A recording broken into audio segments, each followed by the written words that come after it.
Good evening. If everything is all set, Jeff, I'd like to start this meeting of an Ordinance Committee meeting at 6:31 p.m., May 21st.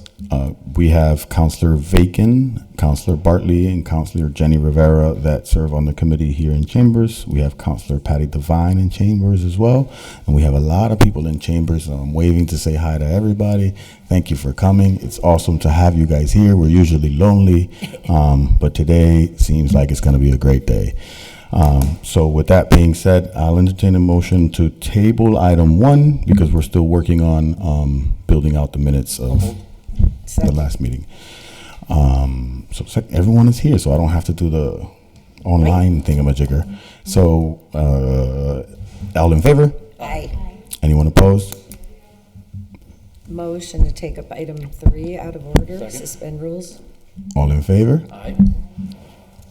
Item 3 was filed by Councilor Bartley. Ordered that Schedule B, compensation for elected officials of Chapter 2 of the Code of Ordinances be amended as follows. City Clerk, $90,000.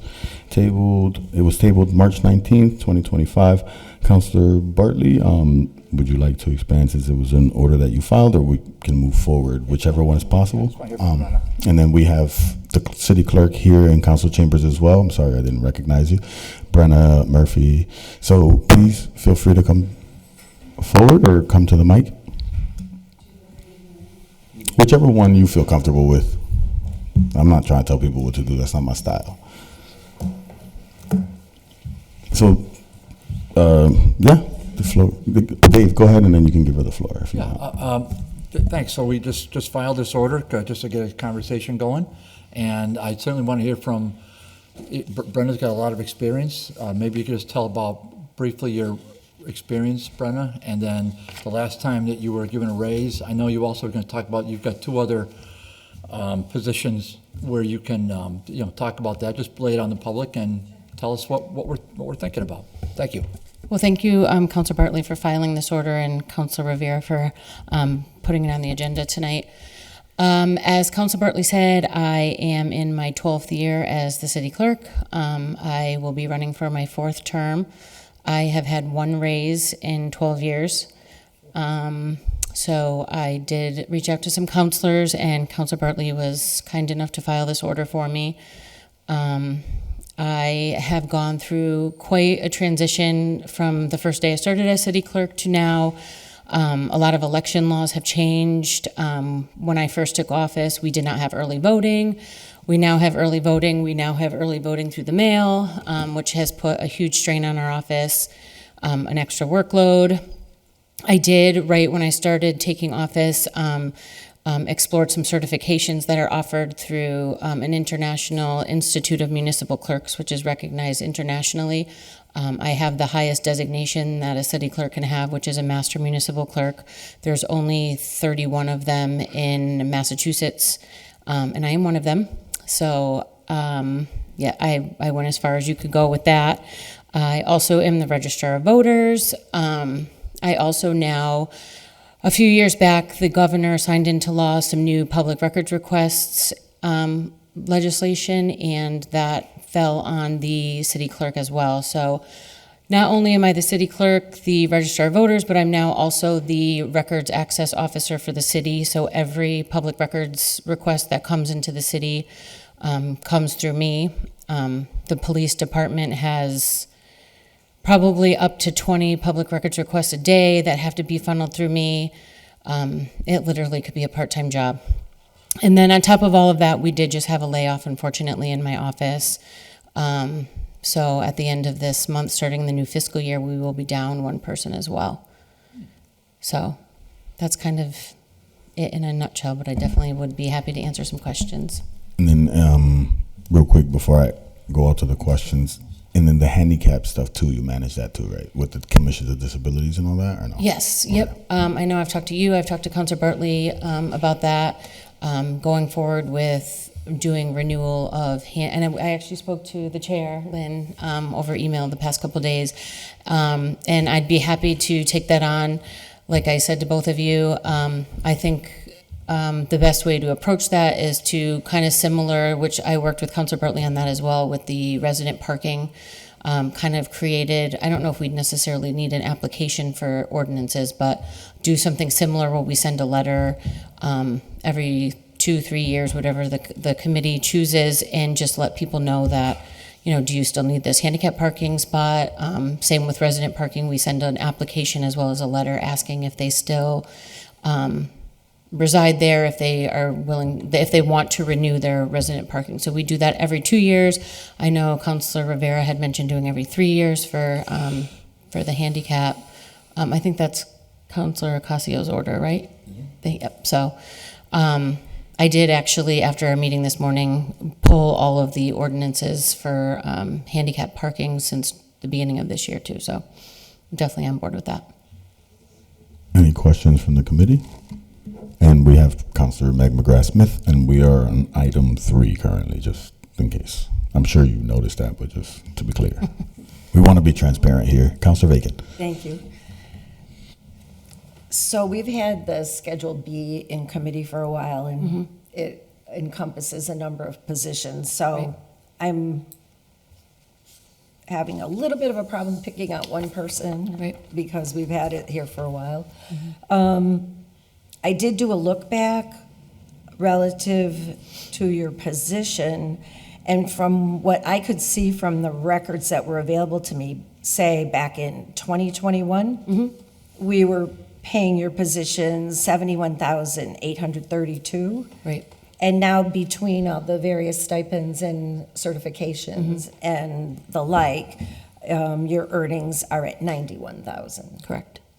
So what I'm interested to know, because we haven't had a recent update from HR relative to the salaries, is if there's been an updated review, like comparing I know your position to similar sized cities and the like, so we have a fair comparison. I know that Kelly Curran was doing some comparisons like that, and she did say that 90,000 was a fair level for going by like closer cities comparable to us, and that's where I came up with the number. And Kelly, and real quick, I'm sorry. Sorry.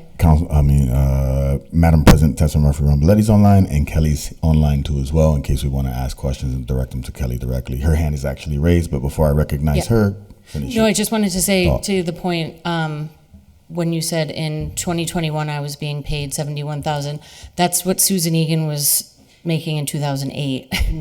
And I know that's kind of what I was going at so like if you look at an increase now, like what it would have come from 2008, it's like probably 1/4% a year. I know our health insurance has gone up every year since I've been here. It's going up 9% this year. I just felt like it was a fair, not an over ask for the number that I came up with. I do hear you. Thank you. I mean, Thank you. everything's a balancing act, right? No, I understand, So- but just like, Right. I watch, I'm not in a union, I'm not in a professional supervisors union, I'm not able to be, so I don't get to have the, yearly cost of living increases as other department heads do, and I know I am an elected official, but I am a department head. I oversee, a pretty busy department with 5 employees and multiple positions, so. And then Kelly, I saw your hand raised and you put it down. Do you want to add to this? Yeah, sorry, I'm cooking dinner. Brenna is right. That salary is comparable with surrounding areas. And I do have that data, and I am prepared, not tonight, but soon to present the schedules, but I wouldn't want to hold up Brenna's raise. I just knew that there was a lot being asked of the council, and so I didn't want to overload everyone with decisions and data and stuff, but I'm happy to share that with you all separately. I guess, I can send you the data specifically for Brenna's, and then we could talk about bringing the schedule A, B, and C. Thank you. Councilor Bartley? Yeah, so my preference for tonight would be to table this, but because I want to get that data. But I did want to make one thing clear, if I could, or 2 things. First of all, I have tremendous amount of respect for all the work the clerks does, because as you know, Mr. Chair, how much we rely on that office. And then, as the clerk said, register voters, and then the clerk for the city council. So there's a lot that goes into the job. So two things. One is that the raise, in my opinion, should take effect January 1st.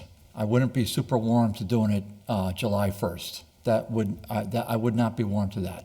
But I would be warmer to doing it as of January 1st. So that's one thought. Second thought is it's very difficult for anybody to come in and ask for a raise. I mean, we've never done it here. We don't get raises. Well, at least I haven't. Well, in we my would have to time. do it. We would have to do it, right? And there's never really been any talking here. I maybe had a conversation really early on in my tenure about it, but I haven't heard a peep in years. And so it's not easy for the clerk to come in here and do that, and it's uncomfortable. So I just want to say that out loud too. So those are just my thoughts for now. I appreciate that. Kelly, your hand is raised once again. Well, Yeah, I just wanted to share that I also do have that data, Counselor Bartley, for area council members and presidents and different elected officials. Oh. And you do all deserve a raise, and it's part of what I was going to present. I'm just raising up. It's in the jacket. Thank you. It's coming up. Yeah, I was. Now, any other comments from the committee? Councilor Jenny Rivera? I want to say how much I appreciate all the work you do, as well as your office. You guys go above and beyond, and on top of everything you do for the city hall, for us, you're also a mother of 3 kids. Where while you're sitting here in city council, you're missing that time with your children. You'll never get back. So, you, in my eyes, you well deserve that. Thank you. Thank you. Patty? Yeah, Brenna, I can't believe it's been 12 years.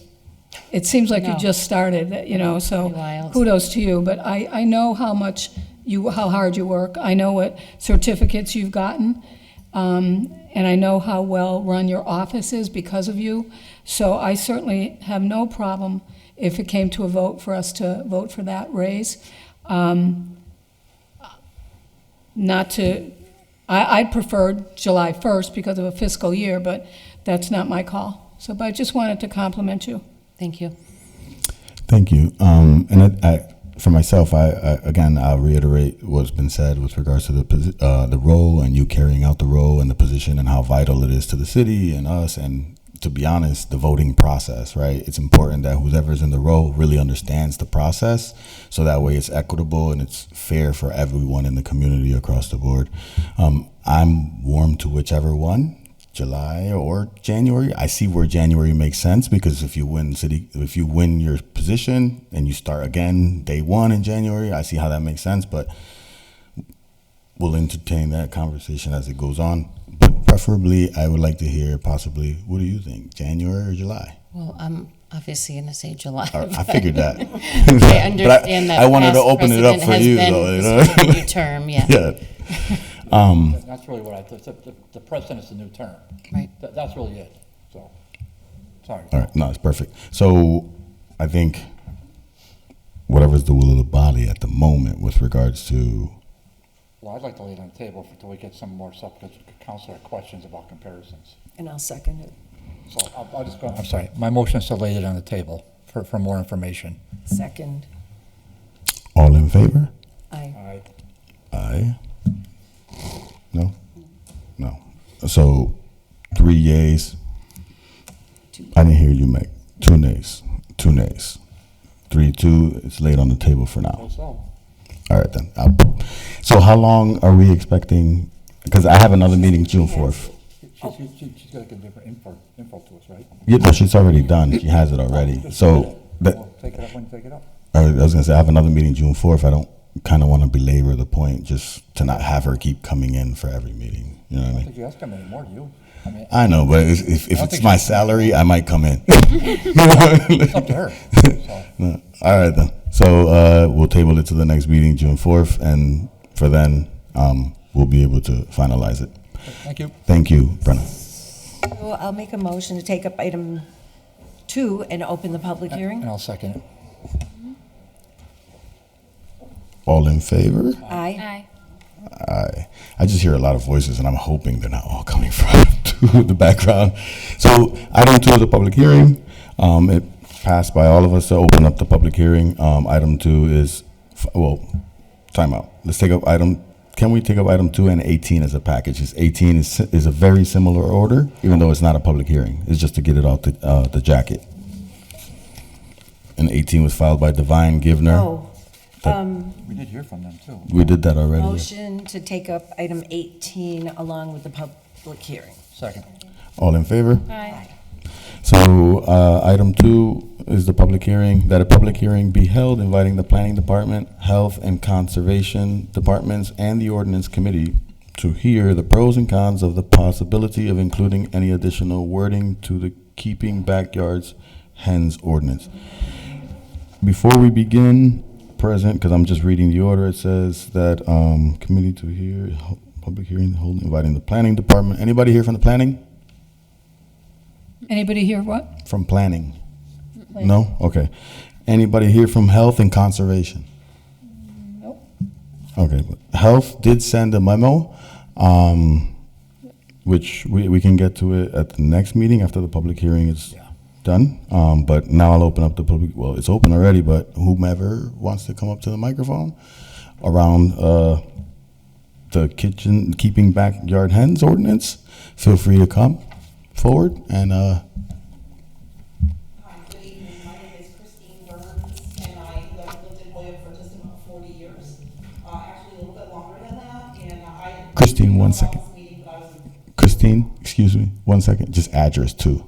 226 Rock. Sorry, we can't hear. I think your microphone is off, Christine, my bad. I'm not loud enough, Tessa? Nah, she said, I'm not loud enough, Tessa. Got it? Yeah, I got it. Is that better? I'm normally really loud. Yeah, there you go. Tone it down. So I'm Christine Burns. I've lived in Holyoke for 42 years. I've been on Rock Valley Road for about 12 and involved with various community stuff. And I just want to, for the record, that this is the third time that I've pretty much said exactly what I'm going to say now to this committee, only to find out that it pretty much goes away. I have little faith that anything will change, but I felt like I should answer the call. So we've been raising chickens on Rock Valley Road. We only have hens for about 10 years. And time after time, I see reports from committees. I've talked extensively with our animal control officer, and I feel like we're in cider house rules, where the people who make the rules are not the people that know anything about the rules, about living them, or have done the rules. And I just feel like it's kind of like the definition of insanity. So I'm going to tell you, first of all, yes, I live on Rock Valley Road. Yes, I have a large property. But what you need to understand is that you do not need a large property. A few hens require very little space. And working with other community members, I understand we're zoned for livestock, but working with other community organizations like Nuestros Raíces and the food co-op, starting a composting program. I've been to the community gardens in Detroit, where they have transformed cities by having residents learn about composting, learning about having backyard chickens. It's a cultural issue for many of our residents. And there are many people in this community happily willing to step up for an advisory board for free. Because we do it. We do it. I do it every day. I was already wearing this shirt when I left, like when I got up this morning, okay? Except I had work boots on, okay? And so they need a house. The house doesn't have to be very big. Coincidentally, I was asked how many roosters you need to get eggs. Well, just like with humans, you only need a guy if you want more babies. If you just want the eggs, the girls are enough. And if you end up with a boy by mistake, he's delicious with rice. So you don't need a lot of space. You need a small fenced-in area. If you have a small property, that could be your yard, okay?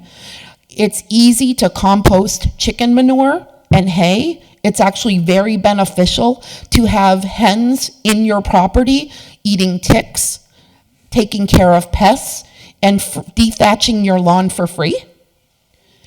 Now, it is also a way for nutritious food.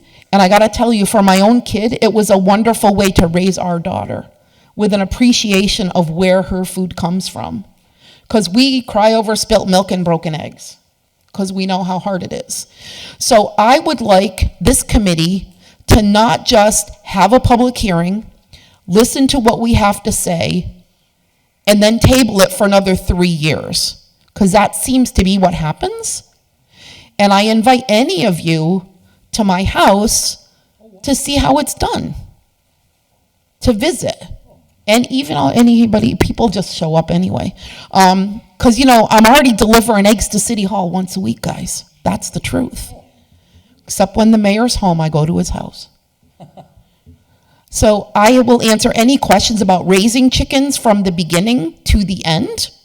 If your chicken passes away, you can A, give it a burial, or you can B, bring it to TJ O'Connor for free, and they'll dispose of it for you. I have never lost chickens to a predator when I took care of them, except once. Once. And that was because somebody's dog was loose, and it bit one of my girls in half in front of me. But there's nothing we will ever do about that dog, right? There's nothing we'll ever do about it, because then it disappears into the wilderness. But it's not hard. It's a cultural issue. It's nutritious food. It's a great way to raise our kids. So I want you to seriously consider it. Talk to those who know. Literally every day, firsthand, know what it is, what it entails, what it costs, and how to manage. I look forward to hearing from anybody from this committee. Is there anybody who does not know how to find me on Facebook? Okay. Are there any questions from the committee at all about raising chickens? I don't think that's how it works with regards to the public hearing. Thank you for what you've put out, because it's a lot of information, great information. I actually drive by when I go to the cemetery to visit my best friend, and I see you out there putting in the work, and I totally understand and I commend it. But I think for us, it's just hearing you guys out, and I will reach out to you on the side. Okay, and hopefully thank you. others will, so that we can school ourselves and educate ourselves. Some of us are more seasoned than others, so they probably have gone through this a couple times. For me, this is my first time actually going through it. I watched it the last time. So thank you again, if you're all Thank done. you.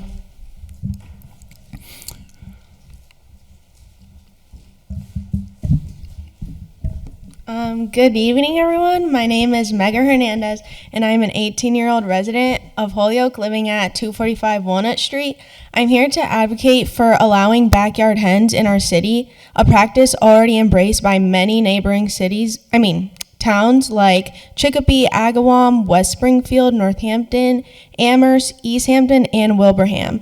In Agawam, for example, residents can keep up to 6 hens on properties as long as they follow simple guidelines about coop placement and cleanliness. These kinds of rules make sure that things stay respectful and organized for everyone in the neighborhood. Allowing backyard hens encourages sustainable living. Fresh eggs from our backyards mean fewer trips to the store, less dependence on big agriculture, and a lower carbon footprint. It also gives families, especially in a place like Holyoke, where food insecurity is real, a chance to be more self-sufficient. I get that people worry about things like noise or odor, but other towns have handled this well by setting smart guidelines like no roosters, a limit on how many hens you can have, and requiring proper coop maintenance. If they can do it, so can we. It's time for Holyoke to join the communities around us in supporting this small but powerful step towards food sustainability, independence, and local resilience. To this Ordinance Committee, I want to thank you for allowing me to speak and for all the work that you do for our city and community. Thank you.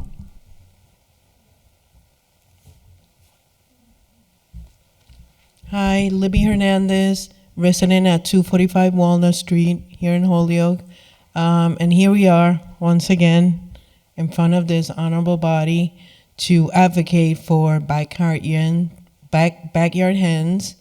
And this community is a community of progress. We have our strength and we have our challenges, but it's time for us to change. and to allow, this is not just a policy change, it's really about embracing, empowering our community, and allowing us residents to work with our departments, with our Board of Health, to empower us to have nutritious foods. It's an education piece for our children. I would love to be able to have my granddaughters, 8 years old, 11, and 4, and to be able to show them when they come over, these are the hens. This is how we care for them. This is what they produce, and bringing it to our table, that transformation, it teaches them, and it teaches them responsibility as well. We can also make it a part, integrated with our school education. If we have like a place that, children can come and see the process and say, this is what we're doing, and this is how it gets done, I think it's important. And like Mega said, there's other towns that are already doing this, and they're doing it well. We've been trying to do this over a decade now. And I think that it's time for us to move forward. Look, Westfield, they're still in the battle of getting it done. I think that, there was merit as it was posted on the newspaper, and their ordinance and their planning department are looking it over, but they're working towards it. And like they said, hey, if there is a problem or a dispute, nothing that a free eggs can't take care of. Thank you.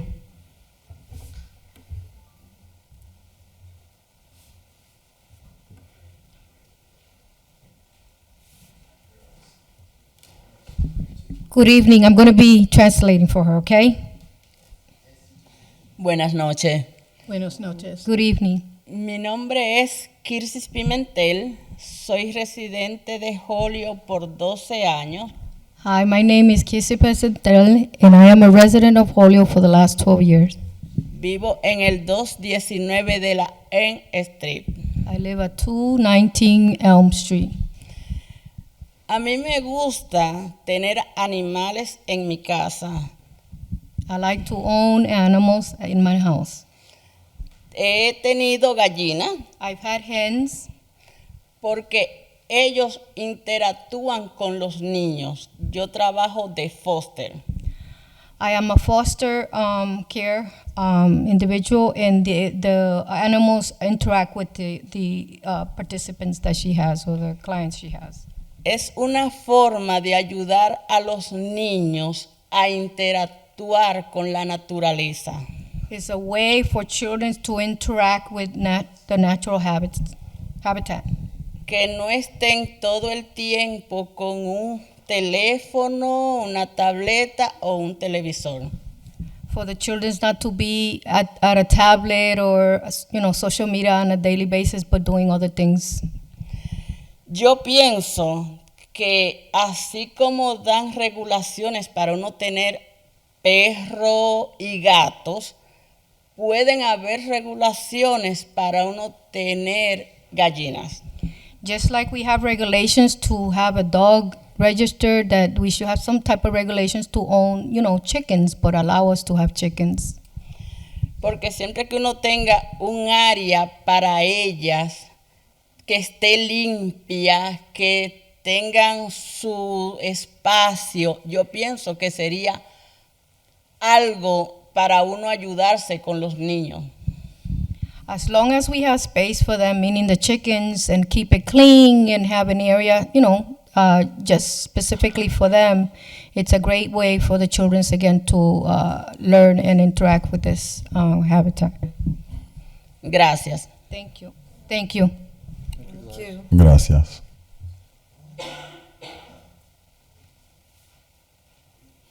Anybody else?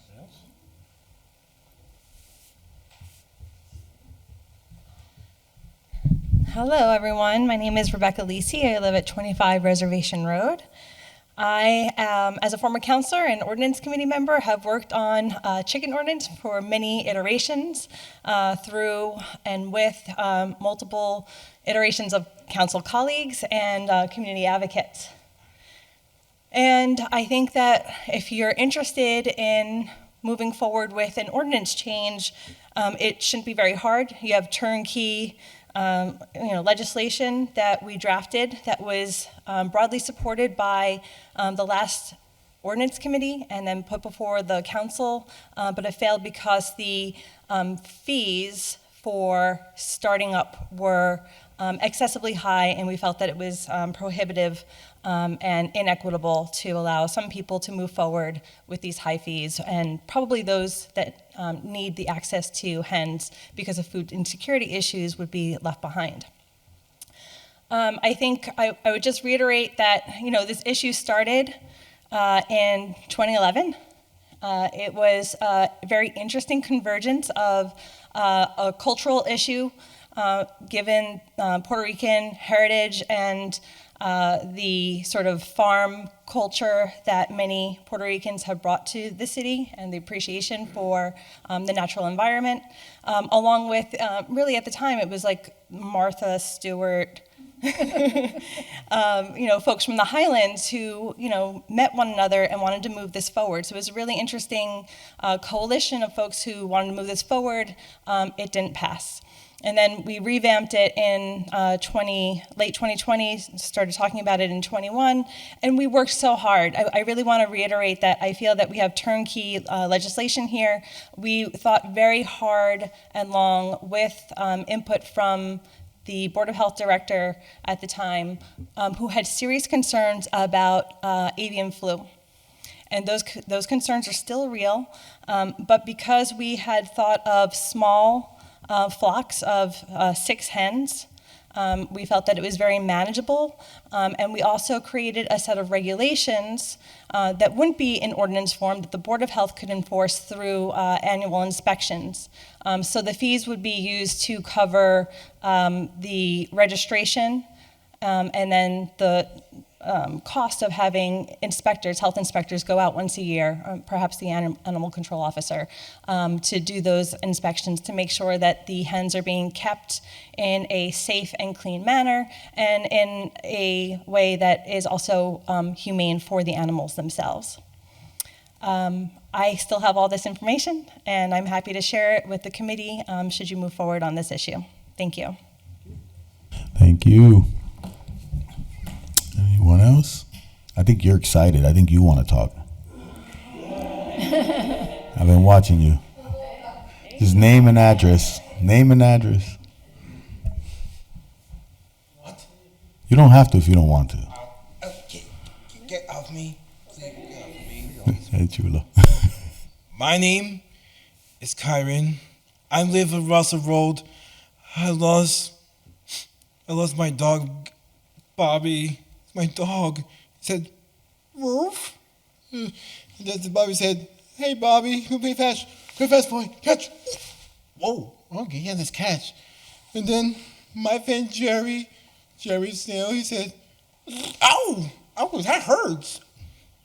And then I like if my friend loves. I thank you. And then Michelle said, "Hi, Michelle, how you doing? Good?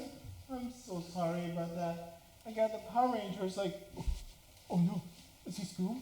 Hey Scoob, you a Scooby Snacks Scoob? Hey, no Scoob.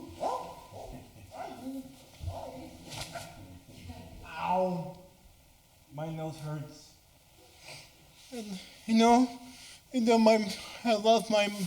I love my mom. He said, "I miss you, mommy.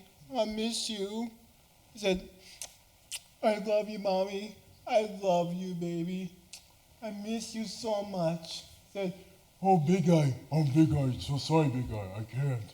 Oh, ow! I'm gonna hurt myself. You're right, brother. Don't hurt yourself. My friend Jose, he's right here, my friend Jose. Thank you. Thank you very much. I'm to go home. I go to see my friend Miss Gus Memo. Thank you. I like your jacket, man. It's a classic. Anybody else have anything to add? Is he? Is he? Just. Oh, Counselor Devine? Yeah, I just first of all wanted to thank you for taking up those 2 orders. I was approached by several people to bring this up again, and that's what you do when constituent ask you to do that. I did want to mention that, like, mother and daughter. Where's your daughter? She's very, very smart. So make sure you tell her that. So again, it's a matter of, can we do this? Are we able to do it with definitely certain rules, certain, kind of on the same line as it's already there, but maybe one thing at a time. Like, say, Libby, I know where her house is, I know she's got the room to do it, but there may be somebody else out there that doesn't have the room, even though they might want the chickens or the hens. So I do thank you for doing this, and I thank everybody else for coming to the meeting, and thank you. Thank you. And thank you all for attending and coming through. I know it takes a lot to come up in front of the microphone, and I had to prep myself to even run the meeting. So ultimately, I really appreciate you guys being here, speaking your truth, and putting your voices out here. With that being said, if nobody else has anything to say, Mr. Anderson Burgo said that there's somebody with their hand online, but I don't see that on my screen, unfortunately. You have to tap handle or participate. Oh, there it goes. There it goes. Now it's there. Mimi. I recognize Mimi Panich. Okay. Yes. Thank you. I didn't see that at first. I'm sorry, Mimi. Oh, not a problem. I'm just here to basically apologize for the fact that we did not get notice of this. I saw online like an hour ago that you all were taking this up tonight. As Rebecca said, we all studied this very intensely a few years ago, so we do have draft legislation to look over. As I recall, it failed in the full council by a single vote that time, but doesn't hurt to look at it again, see if anything's changed. And I appreciate everybody who's spoken tonight, but also we have this on our agenda, the planning board, for this coming Tuesday. So we will be taking it up then and looking at it then. It will be a public hearing, and anybody who wants to discuss it there is, of course, completely welcome. And again, our apologies and thank you. Thank you.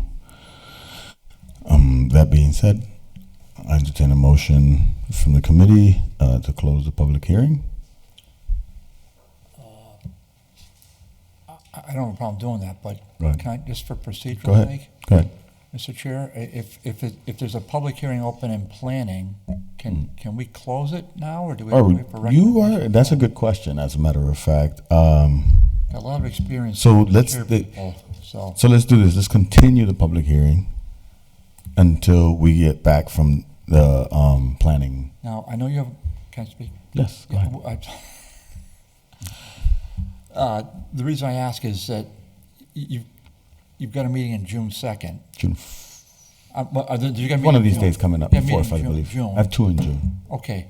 Can we continue to the second meeting in June? Just unless you have another meeting scheduled thereafter. 16th, I believe, is the second meeting in June. Okay, just to give a little room to the planning board? Yes, we could do that. All right, so I'll move that this is continued to June 16th at 6:30 p.m. Perfect. That's a Monday. Oh, well then, yeah, it's a Monday. Yep, that is correct. Okay. Jeff, is it June 16th the day we landed on? I believe that's exactly what it was. Hold on, I got the message. Let me look at it real quick because I was communicating with him to plan. Yep, Monday the 16th it is. That's my motion. Mr. Chairman, excuse me, I was going to ask Mimi, what time is that planning board? Mimi, can you answer that? I know it's the 27th. What time? It officially begins at 5:30. What time we will actually take it up, I can't guarantee, but it shouldn't be that much later. It's a public hearing, we always do those first. Thank you. Okay. Planning board business. Thank you. You're correct, the 16th is the second ordinance meeting in June. Okay, perfect, thank you. And so then on the motion, which was to continue the meeting until June 16th. Yeah, somebody's got to second it. Second.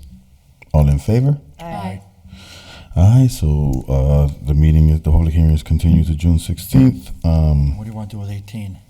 To 18, I would say it's complied. I was going to say it's complied with, if that's cool with I'll make a everyone else. motion that 18 is complied with. Can I? Go ahead, I got 2 questions before.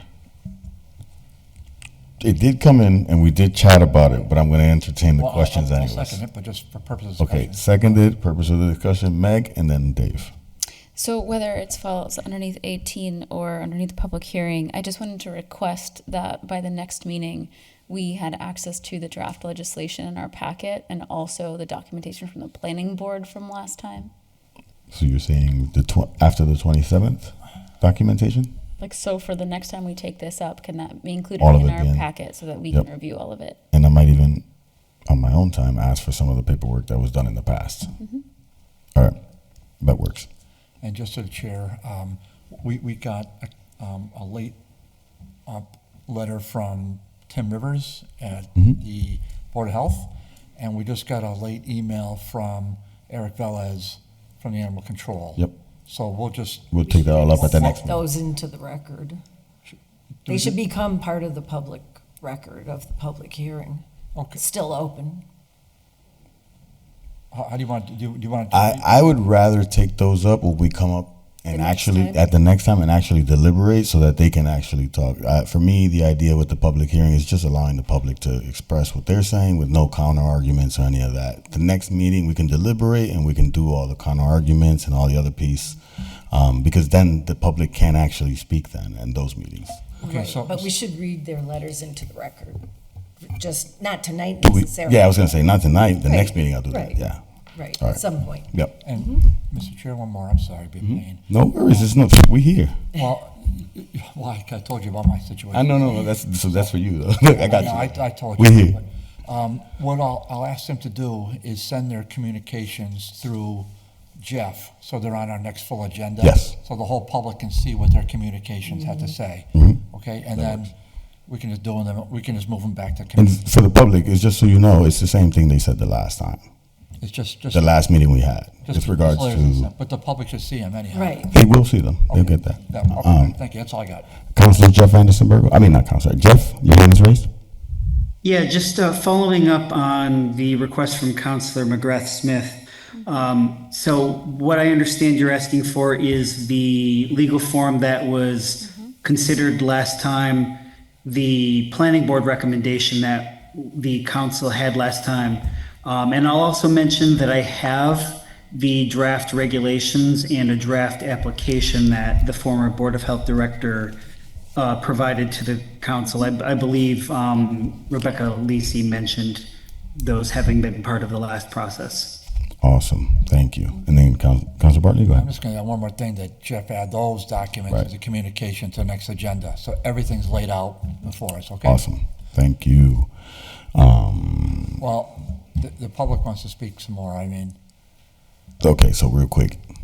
We already can. Wait, we closed the public hearing, but, Continued or we continued it? continued already, so, I just want to make a note that there is a corresponding zone change document, and that was a planning board recommendation, so that you could have the hens kept in more than just the RA1 with 5 acres district. okay. Okay, we'll take that in. Thank you. Libby, you all set? Yeah. Okay. Thank you. So all those will be communications, all right, so just on the motion. Thank you all for coming. The motion complied with rate. Yes. So on the motion was seconded, that the number 18, item 18 was complied with. All in favor? Aye. Aye. Anyone opposed? Okay. Can I make a motion to take item 6 out of order? Oh, sure. Second. Would you want to take 6 and 7, or 6 separate from 7? No, not 7. 5 and 6. Not 7. 5 5 and and 6. 6. That's what I meant. Yeah. So, yeah. So 5. Well, first I didn't hear a second. Do we hear a second? I second. Okay, my bad. All in favor? Aye. Aye. So item 5 was filed by Councilor Devine, Rivera, Jenny Rivera, and Anderson Burgos. Order that Devin Pasick, zoning official, a representative from the law department, Nicole Masonette from VCARE, and Tammy Kuzic from the Holy Health Center to attend the city council meeting to discuss ordinance 6.4.6 number 6 and explore potential changes to the ordinance. And then item 6 is filed by Councilor Jenny Rivera. Order that VCARE on High Street be allocated in additional parking. This is a request necessitated by the increase in participants and the operation of the spot vans. Many of these participants are elderly individuals who rely 2 on wheelchairs, electric scooters, and walkers. The action is essential to ensure their safety and accessibility. So we can do 5 first and then go on to 6. 5 is, again, an order like to update or have a meeting to discuss the ordinance 6.4.6. Do we have Nicole? She's over here. I saw her. Do we have Holyoke Health Center representation? Tammy Kuzic? He sent an email. We did get, I'm looking for Mr. Chair. He did send an email. There it is. It was sent at 4:29 PM. At 4:29 PM. Nice. So it's not in this packet then, right? Is an email about signs? In the meantime, Davin, It's all about signs. since you're here, Davin, can you kind of like expand a little bit on this? His email was about signs that I received. This is exactly. Yeah, about number 5, Okay. I believe, Linda. Okay. So we took 5 and 6 together? Yep, I'm here. When they refer by numbers, I never know what they're talking about. Go ahead, Davin. Okay, sorry. Yeah, so this is a little bit of a confusing subject. I guess I would be looking for a little more direction when it comes to window signs. So this is all about window signs. I also sent an email, whatever, you guys can read that at another time. But the two other people who are supposed to be here, VCARE and Holyoke Health, are in, well, I guess we're in this little gray zone where they have window signs. Obviously, you probably have seen them. And the ordinance is not very descriptive when it comes to exceeding 20% of the size of the first floor windows. It's a small couple sentence ordinance, and essentially doesn't give any alternatives for somebody who wants to cover their entire window. Now, Holyoke Health and VCARE, as many other businesses on even High Street, are definitely exceeding that. Now, I haven't really received any official complaints about it. I don't know if the city as a whole really cares about following this 20% rule. My email kind of goes into detail about the different options, but I'm personally looking for a little direction, and I think they are here to maybe offer solutions or changes to the ordinance that would allow them to keep the full window signs. Thank you, Davin. So with regards to this one, Councilor Reagan, go ahead, real quick. Yeah, so I had a chance to read your email, and I was thinking a way to clarify it might be if we clarified in the ordinance that 20% is of the total window space of the level that we're talking about, rather than the one window, that might alleviate the problem and the gray area. I'm just speculating, but I'm guessing that in the day that they developed this, they just didn't want somebody blacking out their building, by covering all the windows. But anyway, that's something we can discuss further down the road, but I thought that might be a way of allowing a whole window to be blocked, but not the whole street level, perhaps. I mean, I don't know if it would work, but it's one thought to throw in the pot.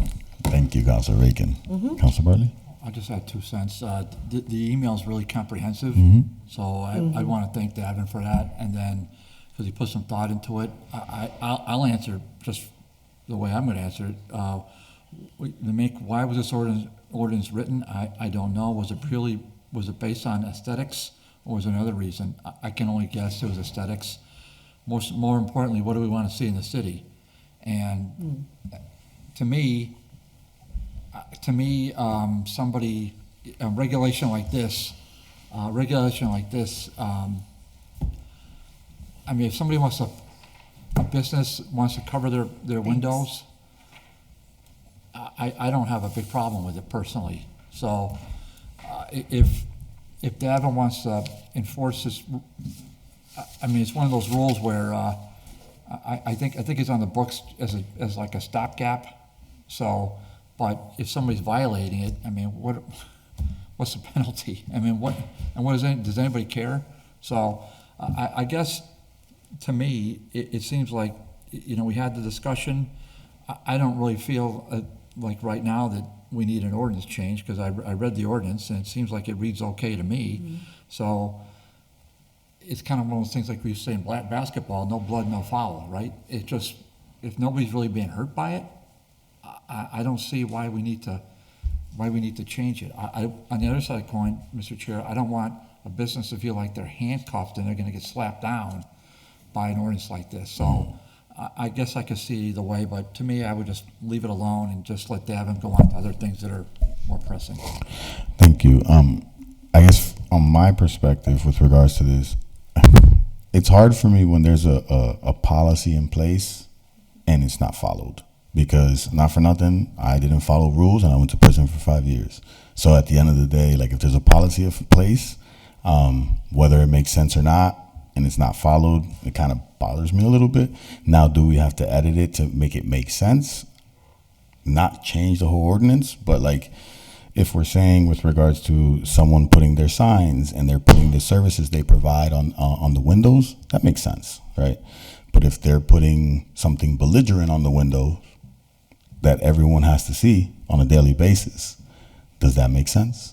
Not saying that that's what's happening, but if we open it up and leave it open to interpretation to that extent, that can happen, and it's technically legal, right? So that's the only part for me where it's like I have no issues with the signs that Holyoke Health Center has now and that VCARE has now, but I think the concern for me later on is if there are certain things that I don't know what the right word is to say about it, but like controversial with regards to being put on people's windows, then to me it becomes somewhat of a concern for the community. But that's just me personally. I see Jane has her hand raised. Jane, go ahead. Thank you. So we had Davin and I had a meeting a while ago with some members from the health center, and you know, when we looked at it, we tried to figure out, you know, is there a way under our current ordinance that their signs could be allowable and not in violation? And there wasn't really any sort of reading that we could take that would fit their window signs that are essentially saying who they are with a picture of a person or different types of equipment. So I think what we're looking for from the council is, one, is the council okay with the signs, right? Like at like the health center and those types of signs that you would see there.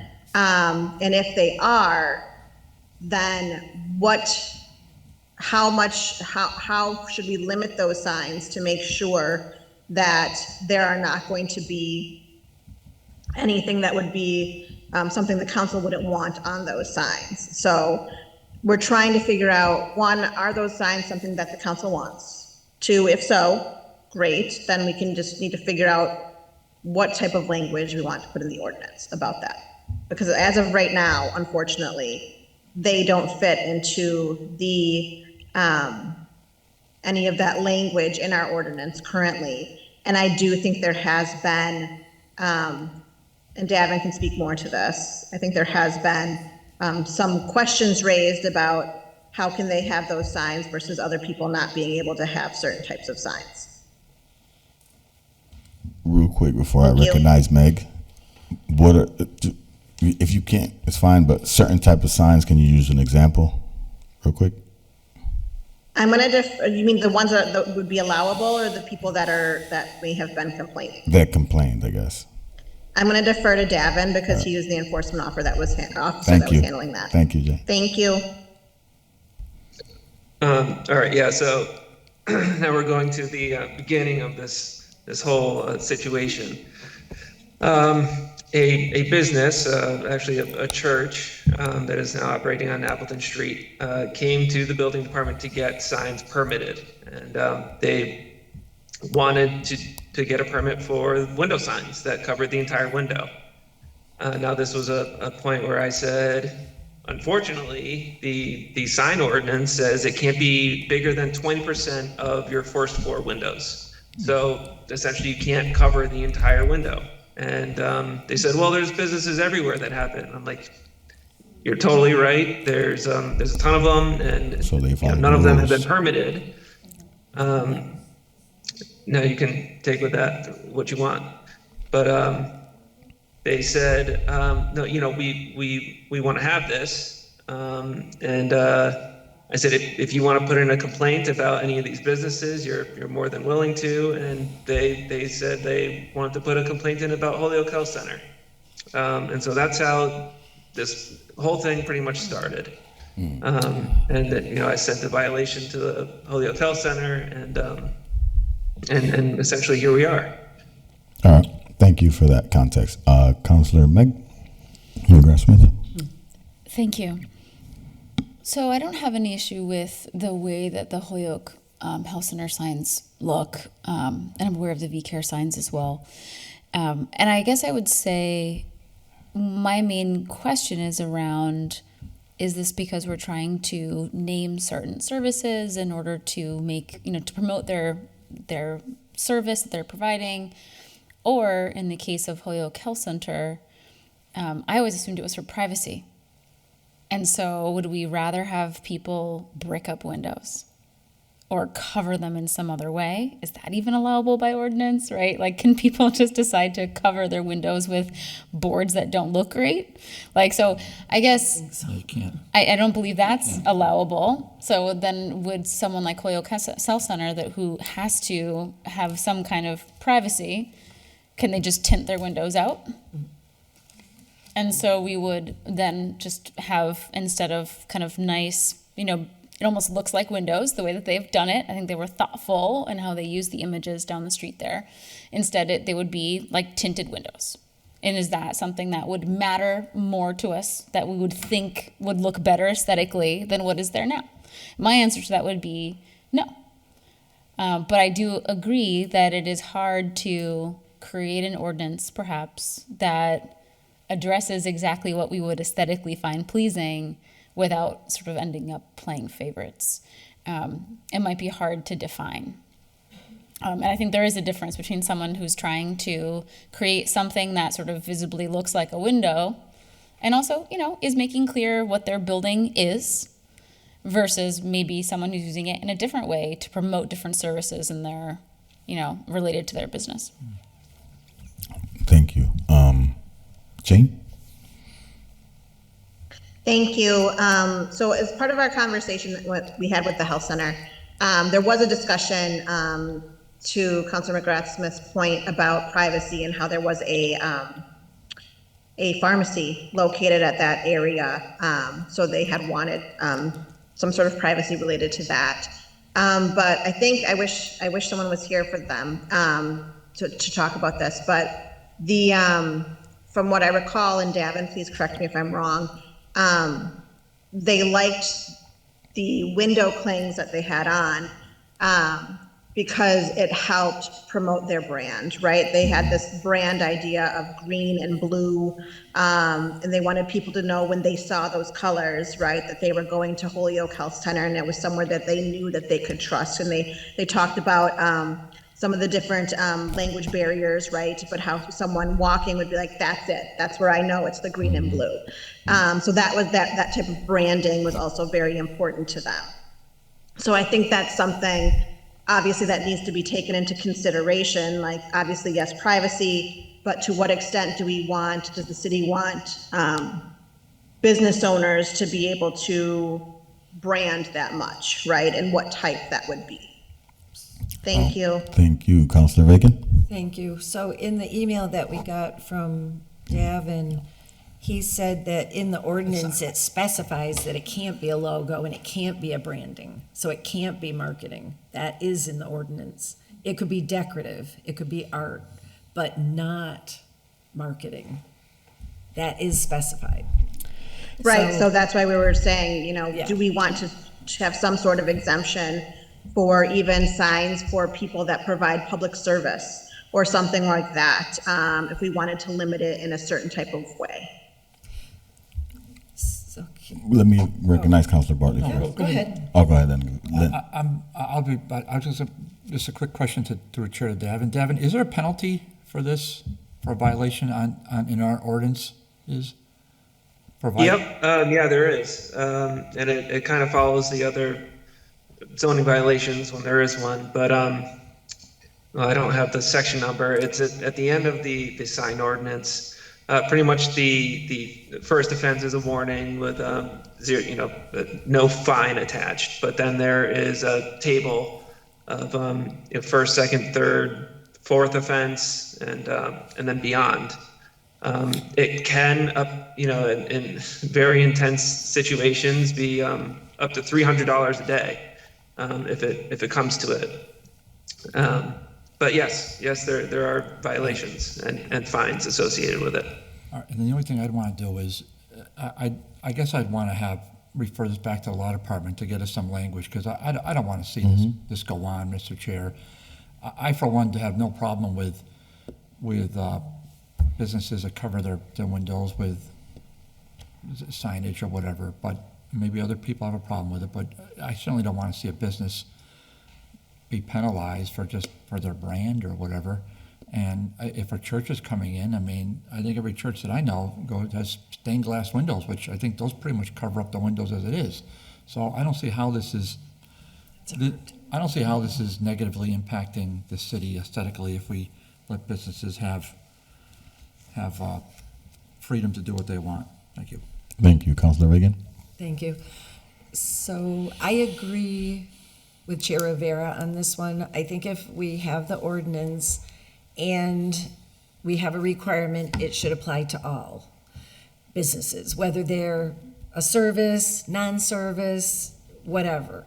But I do agree also that if we don't find those signs that have been there now for a number of years offensive, that we should open it up so that everybody could enjoy the same use. That would be my position on it. Thank you. So is there and I'm going to use somebody else's terminology, I think it's Meg's, right? Is there an appetite? Is there an appetite for us to entertain possibly changing some of the language around branding and services that are being provided, as long as, I mean, obviously we put it into language and we kind of hash that out more, as long as that's something that we deem respectable in a sense. And I don't even like saying that because technically it's their business, they own it. No, we're just trying to, so. I understand. My motion is to refer this to the law department so they can present to us some kind of legal language options that we can review. Second. A couple different options, right? Well, whatever options, whatever they think Mr. would Chair. work. But you got your take, and that works. I think it makes sense. And then we can revise it. All right, perfect. Yeah, but we gotta get language from them, though. Do we have to have a public hearing Huh? No. in order to explore an ordinance change? Do we what? That's for zone changing public hearings. And it's not related to a zone change because of the zone that all these businesses are in. I think it is related to a zone. And so I think as a result, we may be required to have a public hearing. Law department can advise us whether it's under zoning for this portion or under general. Yeah, I was going to They'll recognize. let us know. I was going to recognize Jane because she got her hand raised right There now. she goes. Yeah. It is under the zoning ordinance. Okay, It's perfect. section 6 for signs. Okay. So yes, Councilor McGrath Smith is correct. Yo, fall back. Get public out of hearing. here. No, not you, Jane. Meg. She's over here flexing on people. All right, so then, yeah, I heard the second. Hold your breath on that. So then that means that we got to hold a public hearing next then, right? Jesus Christ. All right, so we're entertaining the motion to do language and public hearing. Motion to refer it to law department, and then at some point, somebody's gonna file an order for a public hearing, and then the motion will be the table. Just ask Davin a question. Yes, you can, Jenny. I'm sorry. Tap me over here. You can pull me by the hair if you want. Come on. There's none. I know I'm bald now. So Davin, my question to you is, and again, just like Councilor Bartley said, there's so many churches throughout Holyoke, so many churches, and I have nothing against churches. Their windows are covered already. what kind of signage does this church want to compare to the Holyoke Health Center where they need privacy? VCARE also needs privacy where they're working with the elderly, and VCARE, they have exercise classes for the adults, and do they really want to see an elderly trying to bend over and people are walking by? So I'm just curious to know what kind of signage the church is needing that's comparing themselves to Holyoke Health Center and VCARE where they've had it for so long. I just can't get over that. Yeah, I'm not sure if I have an answer. Actually, you can drive by and see the signs that they have up. They have since installed the window signs, and I think it's just services and in Spanish and English. You're right. There are a lot of churches around, and most of them do have their front windows, covered. I can't speak to the reason for that, if it's a privacy or what, but that is the case. Thank you. Councilor Bacon? Just a quick comment. So what we're running into again is something that we've had on the books that we haven't enforced. And so then how do you fairly begin to enforce something that hasn't been enforced for years? And I think the only fair way to do it is to first give people notice that it will be enforced and let them know what the ordinance is. Because it's going to take us a while to set up the hearing, have the forum, and do you know what I mean? And meanwhile, this seems to be festering a little bit. But I would like to come up with something that is equally accessible to any business or group by the time we get to the end, I hope. Thanks. Thank you. Meg and then Jenny. Thank you. I just wanted to name that in the email that we got from Devin, he named, if we decide to, say, no, it is what it is, we want to keep the ordinance as it is, and we want you to start enforcing it. He said that I will set up an enforcement plan to bring businesses into compliance. This would include walking down the street, handing businesses a pamphlet, explaining the order. I would give a deadline for compliance, and then after that deadline, I would issue official violations. Thank you. So on the motion, it was already been seconded, correct? Oh no, Jenny. Damn. Yeah, hit me. Come on, You told me to. Yeah, do that. So, David, my question is, will they continue to get notices, or everything will be paused until the hearing? So that, because I know Holyoke Health Center and VCARE already have gotten notices, right? That's correct. And I've also let them know that because this is all going on city council's discussions and law department, everything's pretty much on pause. So they will not be getting further violations or notices until we kind of hash it out. And the church won't either, right? So yeah, I'm with Jenny on that, but I'm also with what you wrote in the email with regards to developing a plan, right? I think you can do both at the same time, and I think with developing the plan, you can maybe shoot for like September, October-ish, because we should be most of this should be hashed out by then, right? And then past September, October, if we do end up deciding that we want to keep it the same, then you start, do your thing, right? Until then, I would manage it how you've been managing. And you do what you want, but this is a suggestion from my end. It would make sense because it's true. It's hard to be able to all of a sudden, I want to start enforcing, and nobody's ever enforced it in the past. And right now we're in the middle of having the conversation, and then you come after them, and then let's say 2 months later we change the rule, right? Like they took the window down, I got to put it back up. Like it doesn't make any sense. So if you do create the plan, it would be great that you create the plan. I really believe that we can do two things at the same time. So 6 months down the road or 5 months is where you would start implementing if we did decide it. If not, then we go as whatever. But that was just a suggestion on my end. You don't have to listen to me if you don't want to. Councilor Rivera. I would just say also in terms of process, if we open a hearing, the planning board also has to open a hearing, and has to go through their process as well. It has to be advertised, So noticed. it's not a fast process. There's a whole So about 6 months probably makes sense then. system. All right, so on the motion, which was to get the language from the city solicitor's office, and we'll also work on, I'll file an order with regards to a public hearing. So, So table. And to table. and to table. All in favor? Aye. Aye. Thank you. Number 6. Did we do 4? No, we didn't do That 4 was yet. 5. We did 5 and 6 as a package. The 6 is still before us. Yep, 6 is up now. VCARE's here. Got it. That was 5. We're on 6 now. So 6 was filed by Jenny Rivera. Order that VCARE on High Street be allocated additional parking.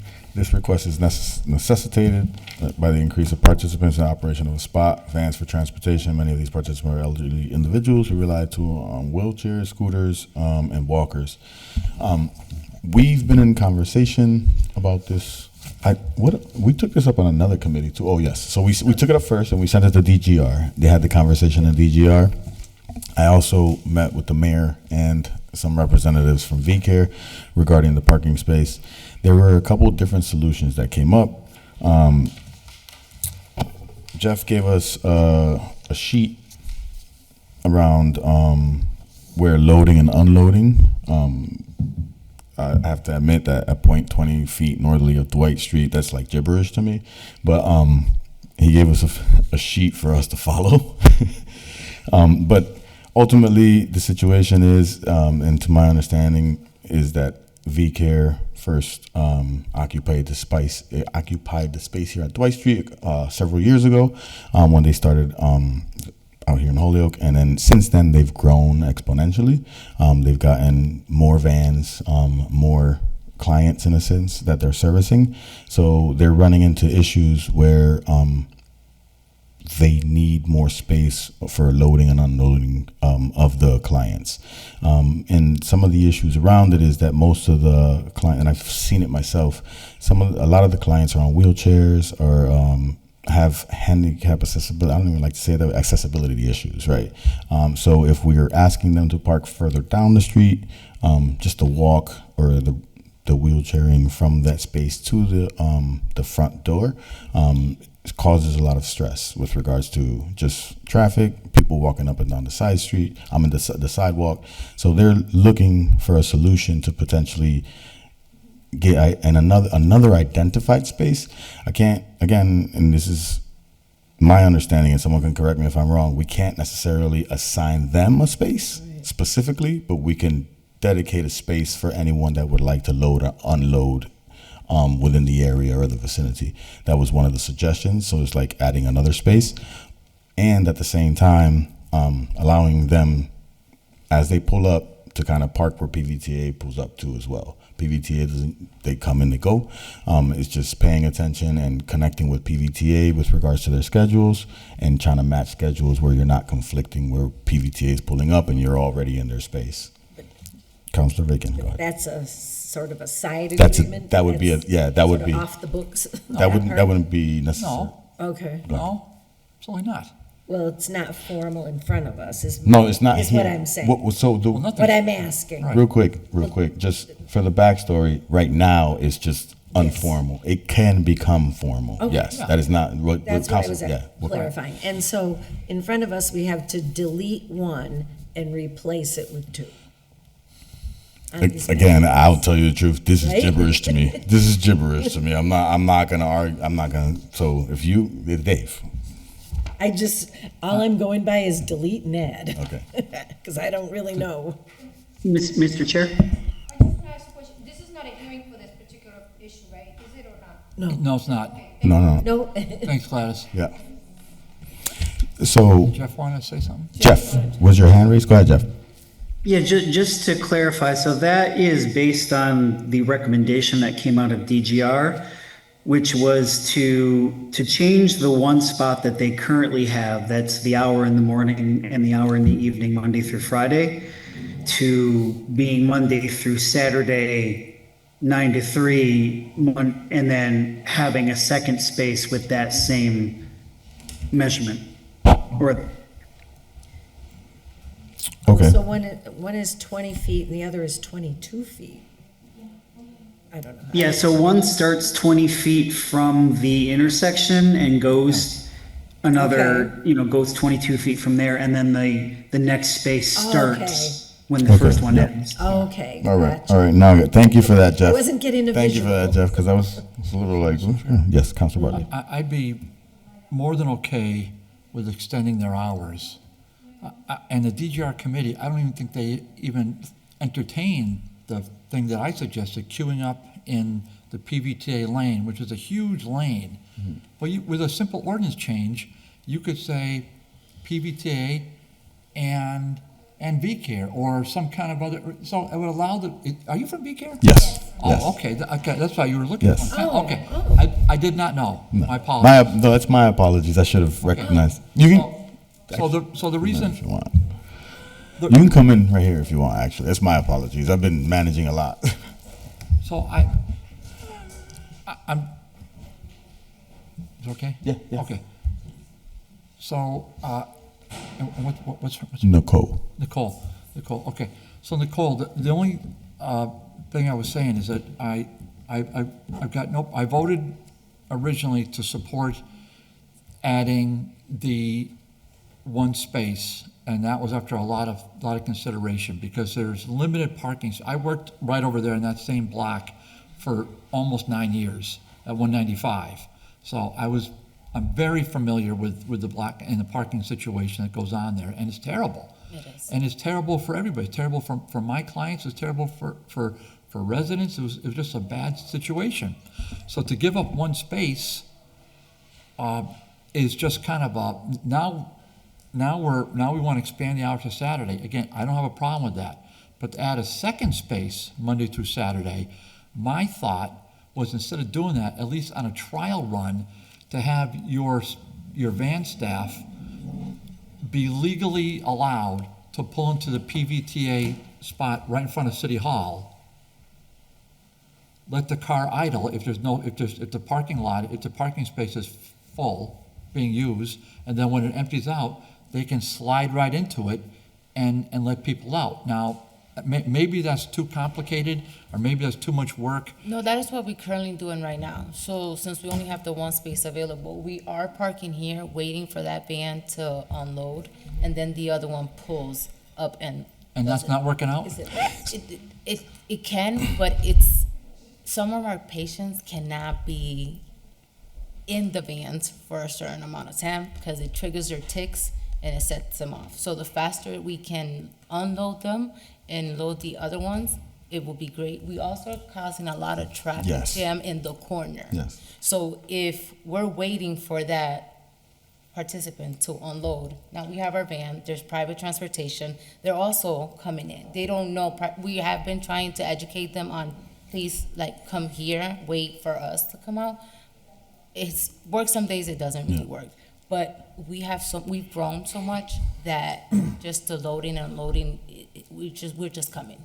So it's causing the traffic jam right here in the corner. Right. So real quick, just for more context, what they're doing with the vans, we're only talking about the vans that they own, right? That they manage and they're responsible for. They also contract out with transportation services that are different, right? And they're bringing people in, and they can try to the best of their abilities, have them follow the rules, but on a regular basis, it's happening where some people are pulling in to that line one where you're not supposed to pull into and unloading, and it's to no fault of theirs because they could come out and tell them, but they're still doing it, right? So I hear what you're saying with the parking space and giving it up, but for me, for the sake of safety for everyone, because even for me, I was taking a right turn and I was like, whoa, I had to take a real wide one because they were unloading somebody from the machine that brings the wheelchair down, and then they were pushing them out, and I was like, yo, it feels like a dangerous situation when you're taking that turn.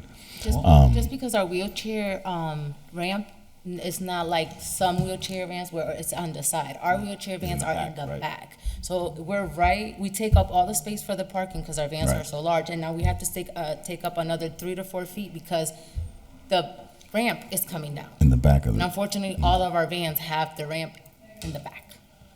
That is the problem with the taking the wide turns on Dwight Street. Well, yeah, it's a bad And we don't situa- have any of our employees parking in the parkings because we pay for all of our employees to park in the garage. And it helps. We don't have access to the Social Security parking lot because it's not in our lease. All that parking belongs to the Social Security, which they're upstairs on the second floor. And I get it. There's not a lot of space here. I would love to drop them off here, but they have limitations on walking, wheelchairs. It's a safety issue to drop them off here and cross them. It may not be to you guys, but it really is.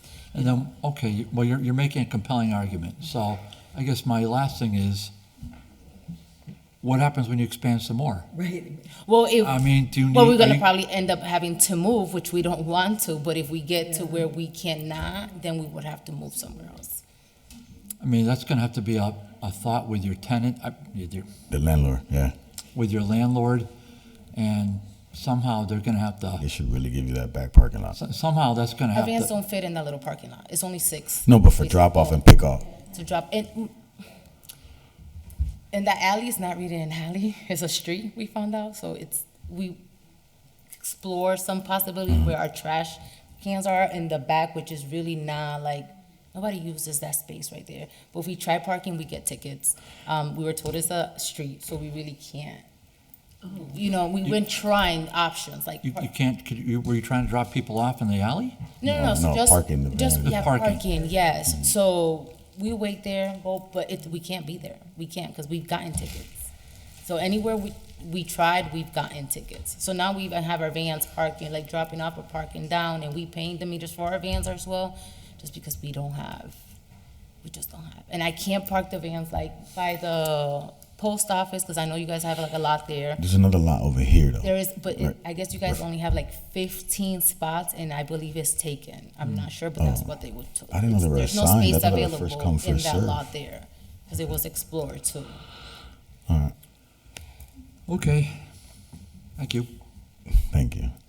So I guess there have been a couple different solutions that have come up. One of the ones that you mentioned, I think that's a good one, but at the same time, my concern is that it still won't prevent someone taking that right turn in a sense, especially when you have some of the, and I know you guys are working on it, but some of the contractors that are not necessarily following all the guidelines, and when they get caught, they get ticketed. So there's a system, and the system is working.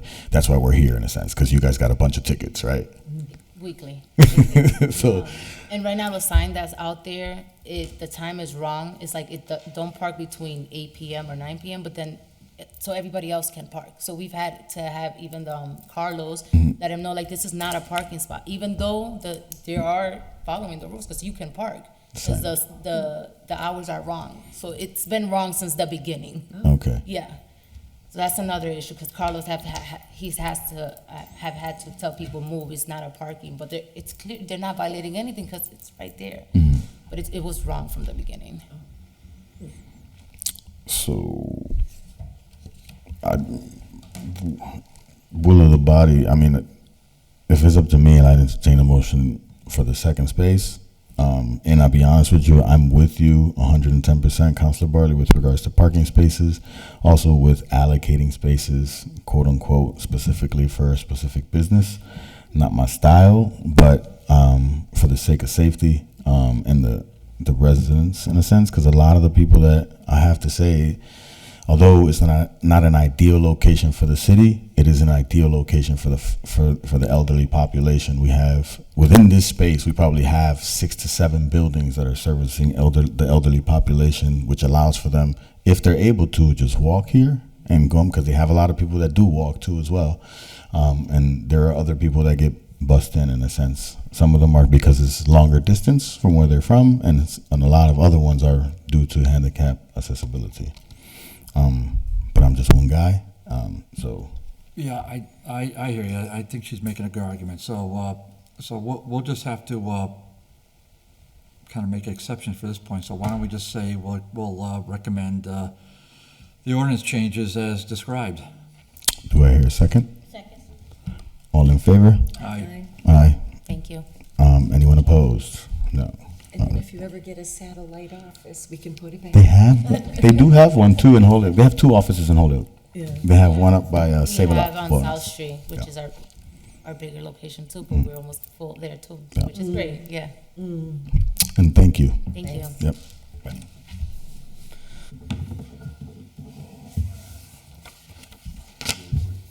Real quick, I know we have other ones, but I know you have to step out soon. So would you want to take up the handicap one before you step out? Treasurer, we've been sitting on that for a while. Yeah, we'll do, I can do treasurer fast, and the rest of the stuff, I'm just gonna have to go.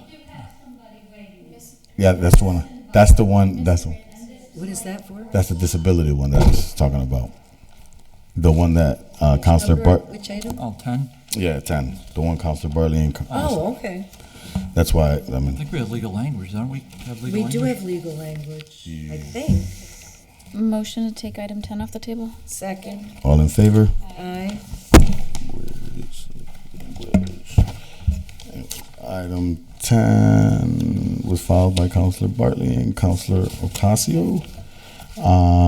The city determined a more efficient manner to remove handicap disability signs. Perhaps a database should be maintained by the clerk. City addresses with handicap disability signs in front of a parcel's address should be maintained and made public further. For example, on an annual basis, each addressee which such a sign should be notified and must affirm whether or not the sign should remain. I attended their last Disabilities Commission meeting that was held, I believe it was about a month ago. We had some conversations around what it looks like, what could be a good like backtracking, like how far back do we go? I think one thing we landed on was just trying to start from January 2025 and then moving forward, collecting the data, so that way it's not that much of a tall order for the city clerk's office. And I met with Brenna today. She's totally in agreement. She showed me the list that she compiled the list over the last 2 to 3 years, but she said that it was difficult just to do that. So if we go back even further, it would be a lot of work. So starting in January 25 makes sense. Another thing that came up for us was like how frequent should they come in to renew? So every year sounds a little tedious. So we kind of landed in between a 3 or a 5 year time frame, mostly closer to the 3 year time frame, where they get letters from the clerk's office informing them that they have to renew their permit if it's still needed, and if it is not needed, or if they don't renew, that it would be automatically removed. So that way we don't have counselors like Counselor Ocasio going throughout the community trying to figure out who's who and where is where and when was it put in. So hopefully moving forward, it sounds like we're going to have a system that's consistent and it makes sense. Counselor Reagan? I was just reading the language, and it looks like it was every 2 years. She would let them send them every 2 years. a notice. Oh, she said every 2 years? I think that goes along That with works. the other one that she does. The parking for the one, permit the parking. resident So if parking. it could be it might make sense just to have them on the same schedule. That works. Real quick. Yeah, I was going to give. Well,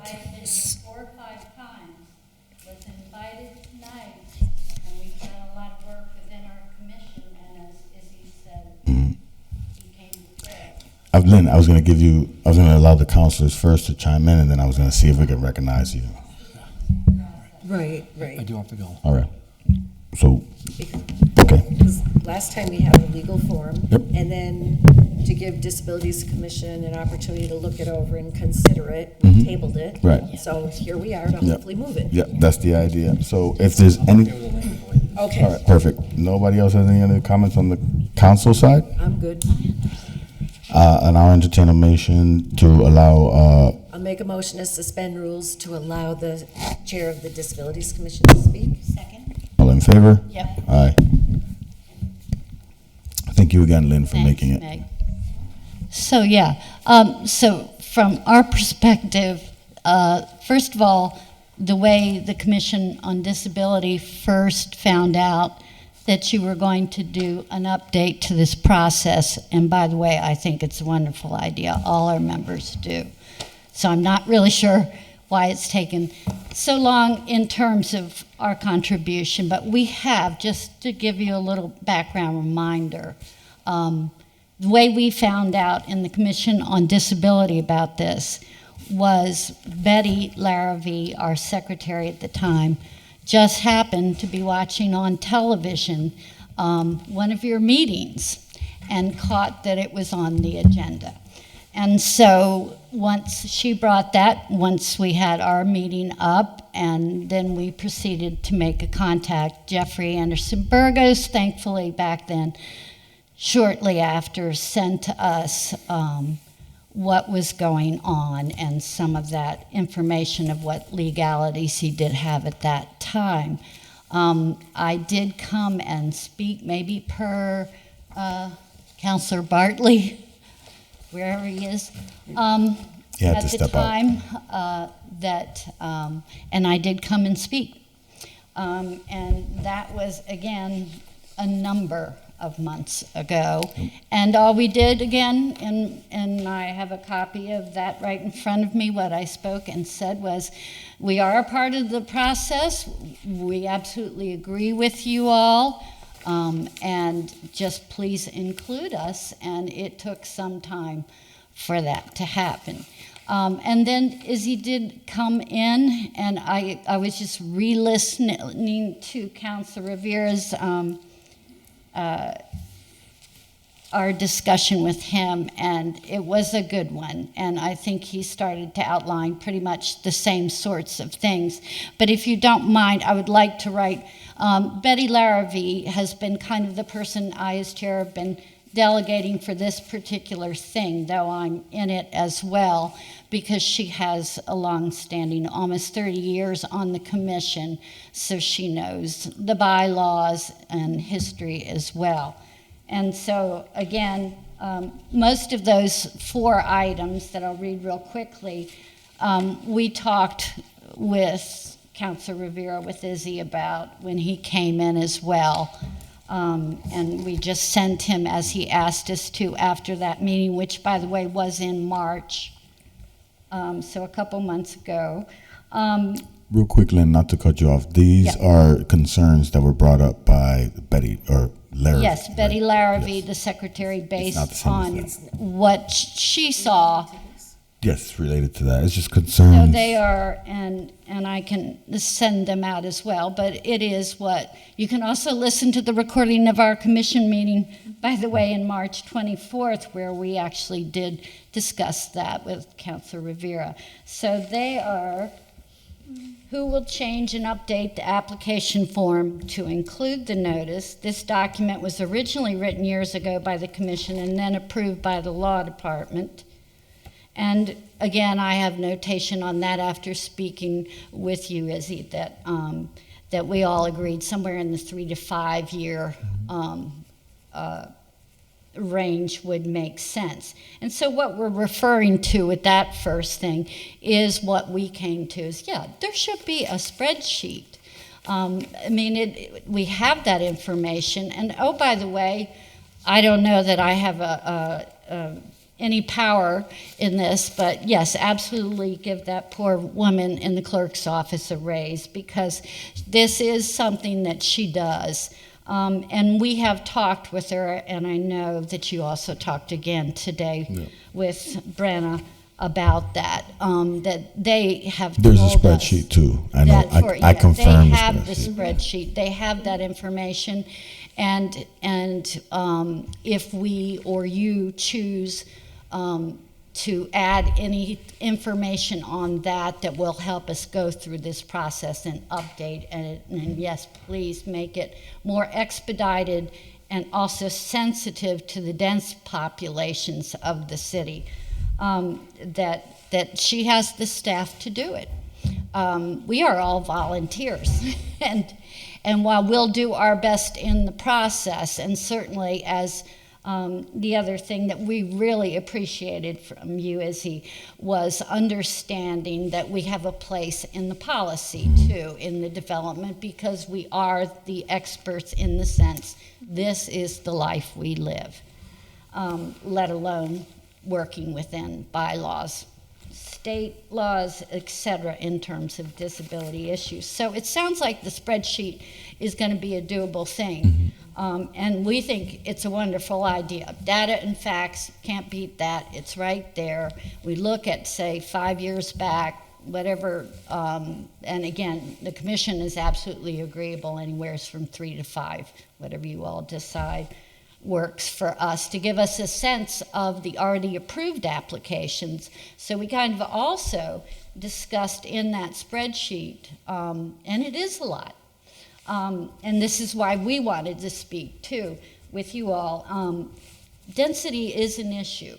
So it's one thing where I live and where Meg lives in Ward 7 in terms of parking.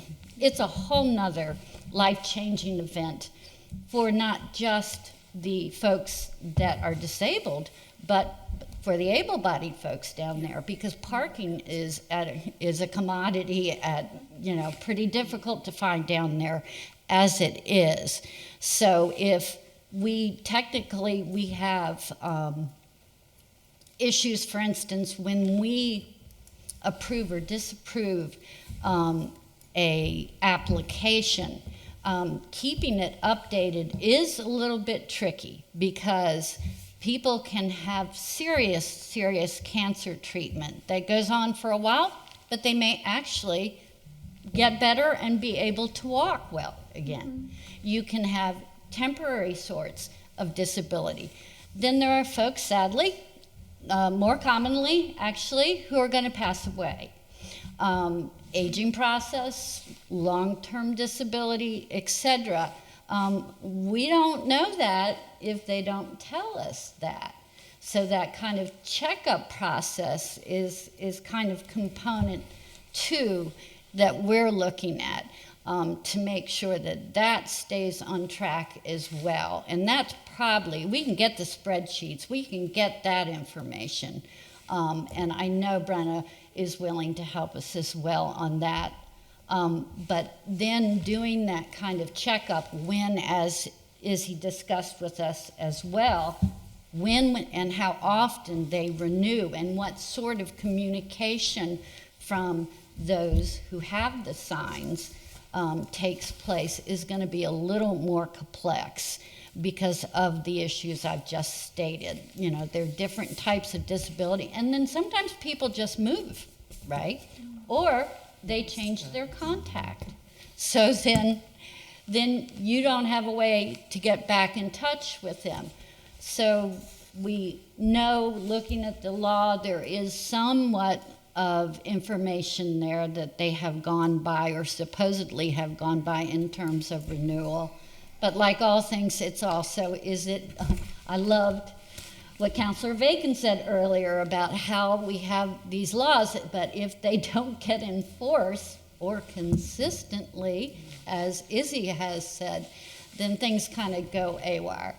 So we have an opportunity, I think, between our commission and the city council and this committee particularly.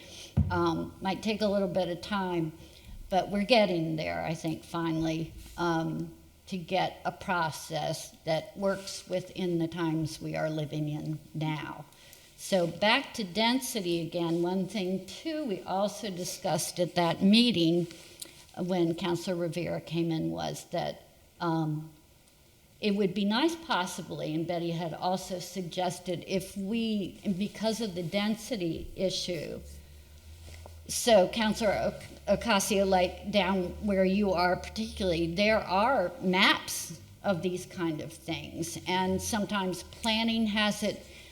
She suggested, and we talked about, involving possibly our brand new city engineer, may be helpful when we kind of look at that, because it may be that we are overlooking the fact that different sorts of exceptions or sensitivities should be thought of for one sort of density of population or a group of issues as opposed to another. So I don't know how far you want to get into that, but again, we go back to, you have the policy and the vision, you have the application of it, and then the enforcement, those three categories. So it feels like it might be a good time, since this has not been done, if ever, in some time, an update to this process to involve the engineer. And I think that's, the other one was translation. So for everything we do, there should be that option as well. In these applications, many times what our biggest problem is the applicants don't fill them out all the way. And sometimes that's because perhaps they don't know they can call us and say, I don't know how to fill out number 2 on this particular application. They can contact us. And this is what I hope is going to be good about this too, is that the commission is working very hard and being a lot more out into community and letting them know that we're there to help them. But again, back to the translation, you had suggested, for instance, we know the city does translation. We know our education system does. Can we hook up with, I like the way he's thinking, can we hook up with some of those to get translation done? That will make both the applications go better, and it will be fairer to the applicants as well, and make the process go quicker for us. And then when we get to the removal part, since we're talking about communication. And then I think, again, pretty much that's it, is how far back we want to go, first of all, back into the data that we put together. And then the other, like I said, I think the trickiest area is going to be in terms of renewal. What we zoom in are on the important components. Do we need to look at how we ask those questions, and then we have to decide how often do we do that. So, real quick, I think, and in the language here, and some of the conversation we had was 3 to 5 years with regards to renewal. But in the language here, Biennial. I think it says how you say that word? Biennial. Oh, all right, thank you. It's not in my vernacular yet. I'm working on that. Biennially, I think it is. Tongue twister. Which is what, 2 years, right? Because I hear by means 2. Yeah. We didn't mention that in our meeting, but I have to say it falls in line with what Brenna's already doing with parking resident permits.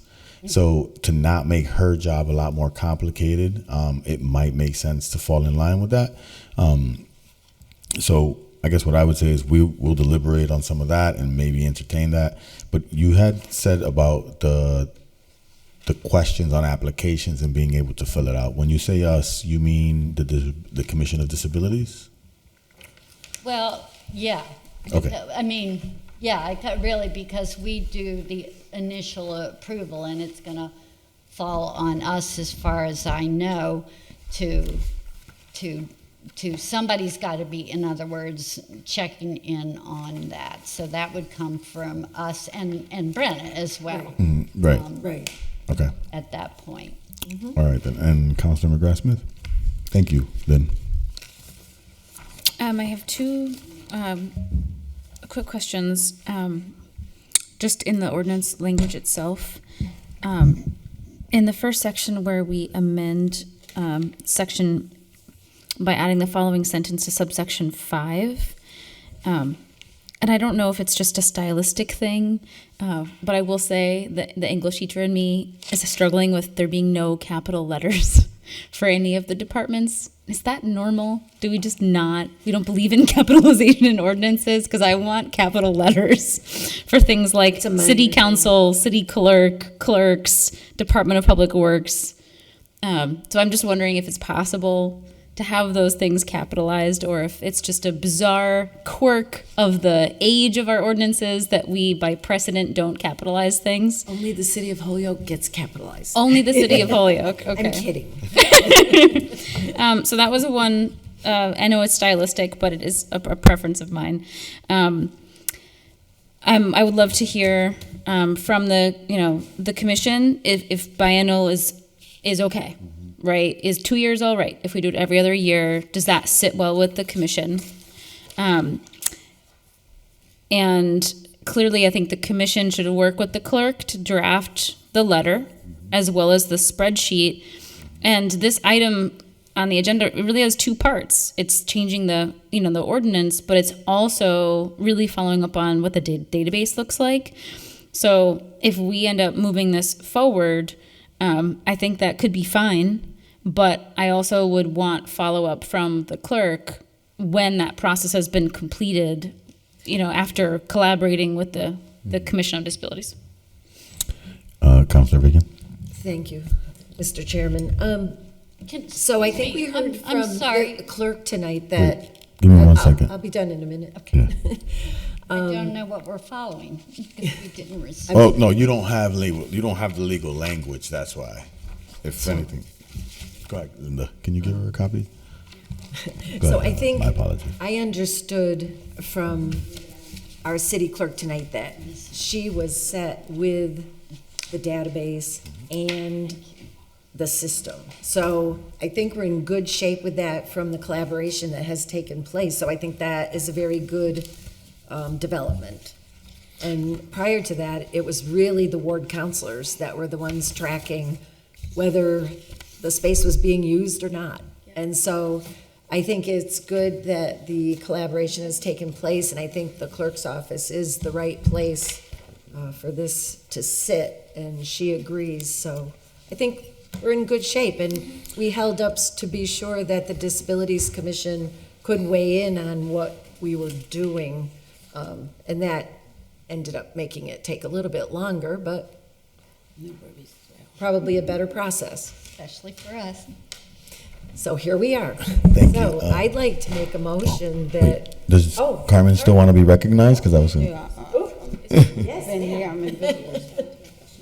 Real quick, before you go, she's going to respond. Lynn, can you respond to the question? It was a response to Meg's question, No, right? she wanted to say something. Yeah. For the every 2 years is what you're saying. Yeah.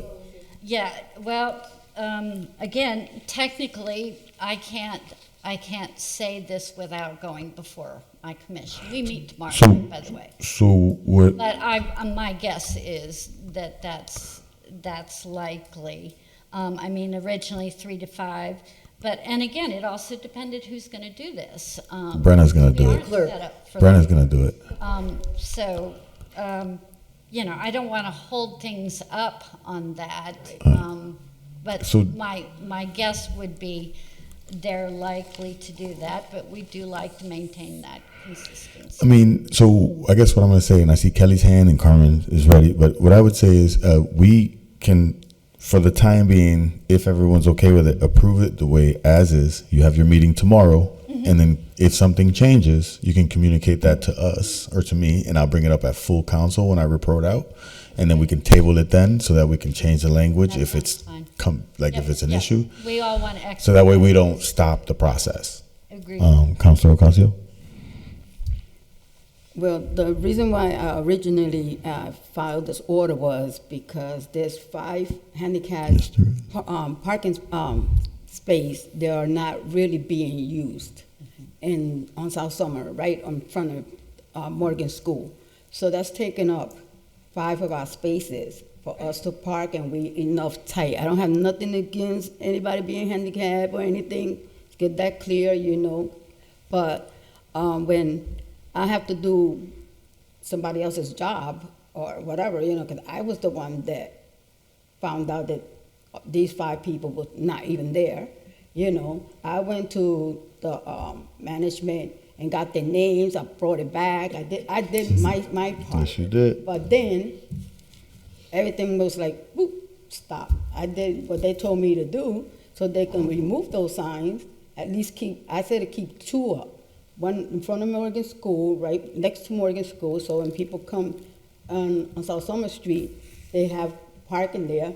And then the other one there is because behind the blind sign, there's in that building very handicapped 3 kids, So those 2 only, but the other 3, nobody's parking there, and then sometimes all 5 of them are empty, and I park like 2 blocks down, and I live right in front of the school. Right. You know, and there's people, and then there's the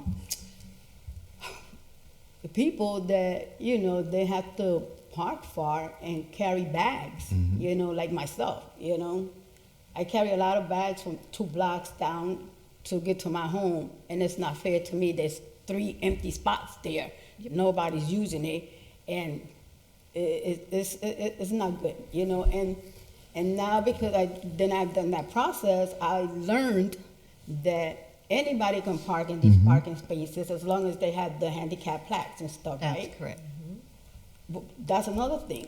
It's not fair to the people that go through the process, you know, do the application, go to the doctor, get everything under their names, you know, in a certain area, and then other people can just roll right in, you know, park, and then they have to be with 3 or 4 handicapped kids, or they can't even walk or in a wheelchair rolling, you know, to get into the building, you know, because anybody can park there, which that's not fair, you know. So I'm getting in like from all over the place, you know, and my block is congested enough, you know, and if that's the case, why so many, if just anybody can just park in those handicap spots, why so many in so many blocks? Why don't they like limit them, you know, like put 3 only, you know, you see 5 and 6 in the whole block, you know, and it's like. Absolutely. And they're empty, so that, you know, it's a concern, you know, it's getting frustrated because I've been fighting for this since I started. I mean, actually it's before I became city council. So, and I'm on it, and I really speak on it when it comes up, you know, because I get frustrated, you know, because it's just, it's a quality of life for people in my ward, you know, and in my block. So I'd love to respond if I can.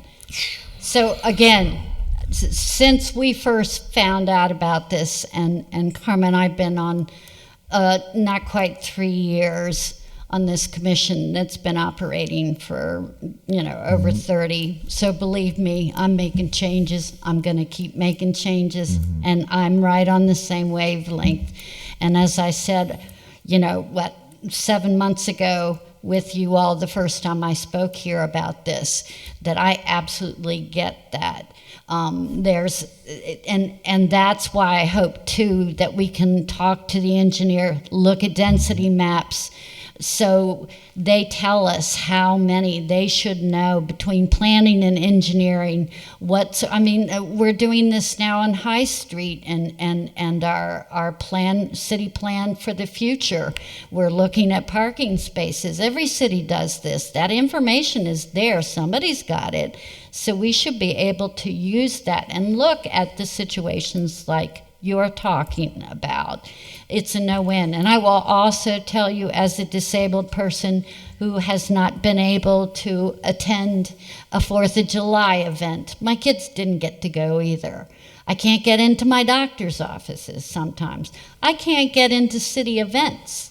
They call it open doors in the planning department, but it's not open to people like me. Nobody gets angrier at somebody who abuses a handicap spot more than people like me either. But we do get that. I absolutely do get that. And it's not going to help us either.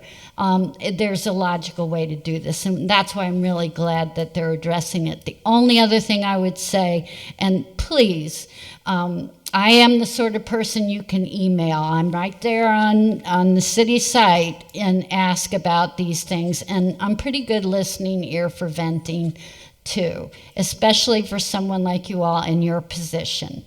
Everybody that holds a city councilor position, even when I don't agree. I have a husband who made a 50-year career working for state and federal government, and if not by osmosis, let alone, I have taken lawsuits all the way to the state of Maryland top for kids in public schools and won appeals. So I definitely like to listen too, and I appreciate what everybody in here does. Unfortunately, You fall into this too, as I have many times in my advocacy. There's state law, there's federal law, there's municipal law, and when do they cross-sect, and will they ever work together? So unfortunately with handicap parking, that dictate when a person like myself gets a handicap tag, we can park anywhere in that place. That's not something the city has the power to change, unfortunately, and there is a reason for that. I went to DC in a class when I lived in Baltimore, Maryland, and I would drive there every day. And I parked in a handicap spot, and the officer gave me a $300 fine, even though I had a permanent HP plate on there. And I explained to her what you didn't know, what a lot of people don't know, but apparently this officer should have known and didn't. And she wrote me a ticket for $300. And I wrote my senator, and I told her, you know, if I had known I was going to be cured of rheumatoid arthritis and multiple sclerosis simply by driving over the state lines, I would have done this a long time ago.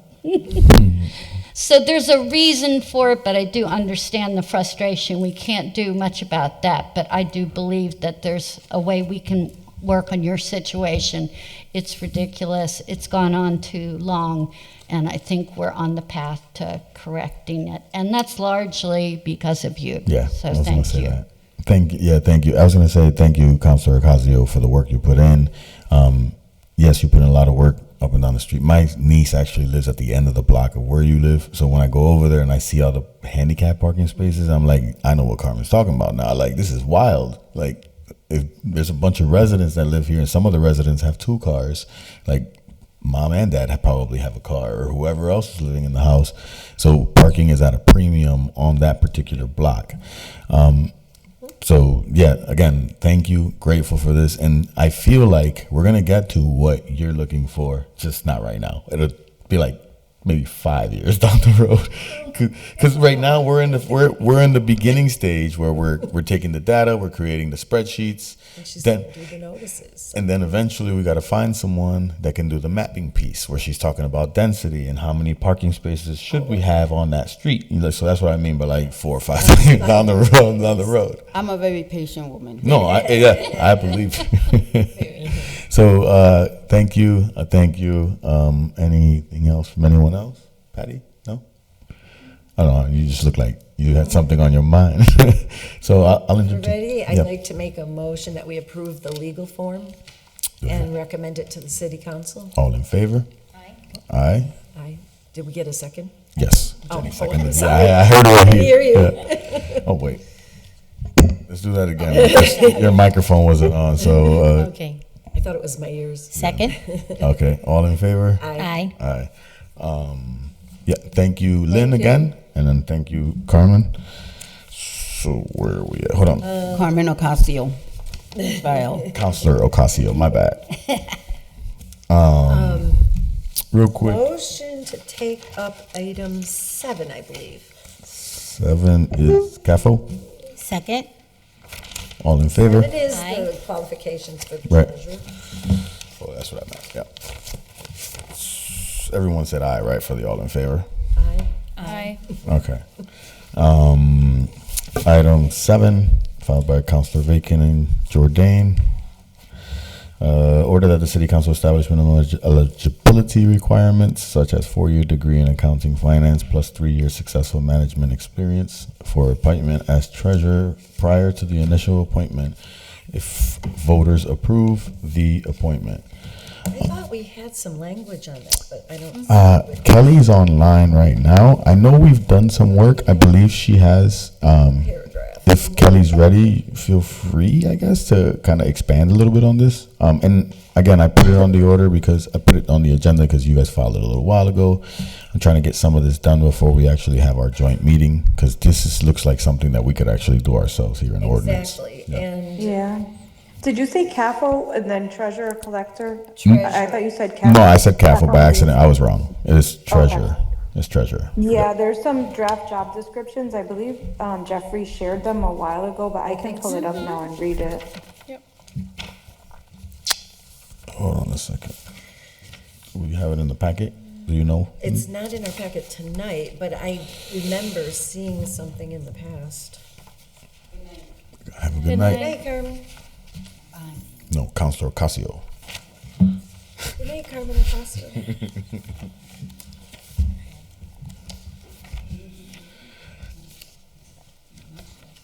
I don't have it on me right now. Jeff, is that something we could have real quick? And if not, totally cool too as well.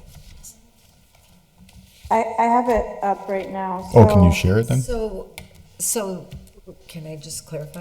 On Yes, the order? you can. I just want to make sure that she's able to share that. Okay. I don't, I can try. I'm on my phone, not on a computer. Oh, you're on so- your phone. Okay. So Yeah, but I can read it. maybe you could share it with Jeff. Yep, I can do that. Okay. And then go ahead, Linda. Right, so what we need to do is establish minimum eligibility requirements for appointment as treasurer. That's what we need to do in the ordinance, which is not quite the same level as establishing a job description. Okay. I get what you're saying. Right. The job description did have the recommended requirements, just in case you wanted to use that to put it into legal form for ordinance. And you were going to read that? Can you Because that can would you be read them? great. Yeah, that'd be better. Yeah, absolutely, and I'll share it with Jeffrey also. So, this one, this draft says, education experience required, bachelor's degree in finance, public/business administration, or equivalent degree required in addition to a minimum of 3 to 5 years experience in a municipal setting in a similar role. Second bullet is certification by the Massachusetts Treasurer/Collectors Association with 18 months within 18 months. It says 18 months, but then 36 is in parentheses, so I have to check on that, of appointment. And then ability to be bonded, which Rory explained what that means in a previous meeting. Right. And then there's some supervisory responsibility that it names out in here, and then some recommended knowledge, skills, abilities. So, real quick, the one thing for me, because I'm with the college and all the other stuff, what if someone comes in and was a treasurer somewhere else and doesn't have the degree, in a sense, and they did it for a long time? If they were already a Like they were already, if they got municipality. elected as treasurer as in a municipality somewhere else and they did it for 10 years or 12 years. Well, Like right now it sounds like only bachelor degree. Can I read what it Yeah, says? I think I've seen some job descriptions that say or X amount of years or equivalent experience in the same or similar position. You could always add something like that. Okay, Counselor Mary McGrath Smith and then vacant.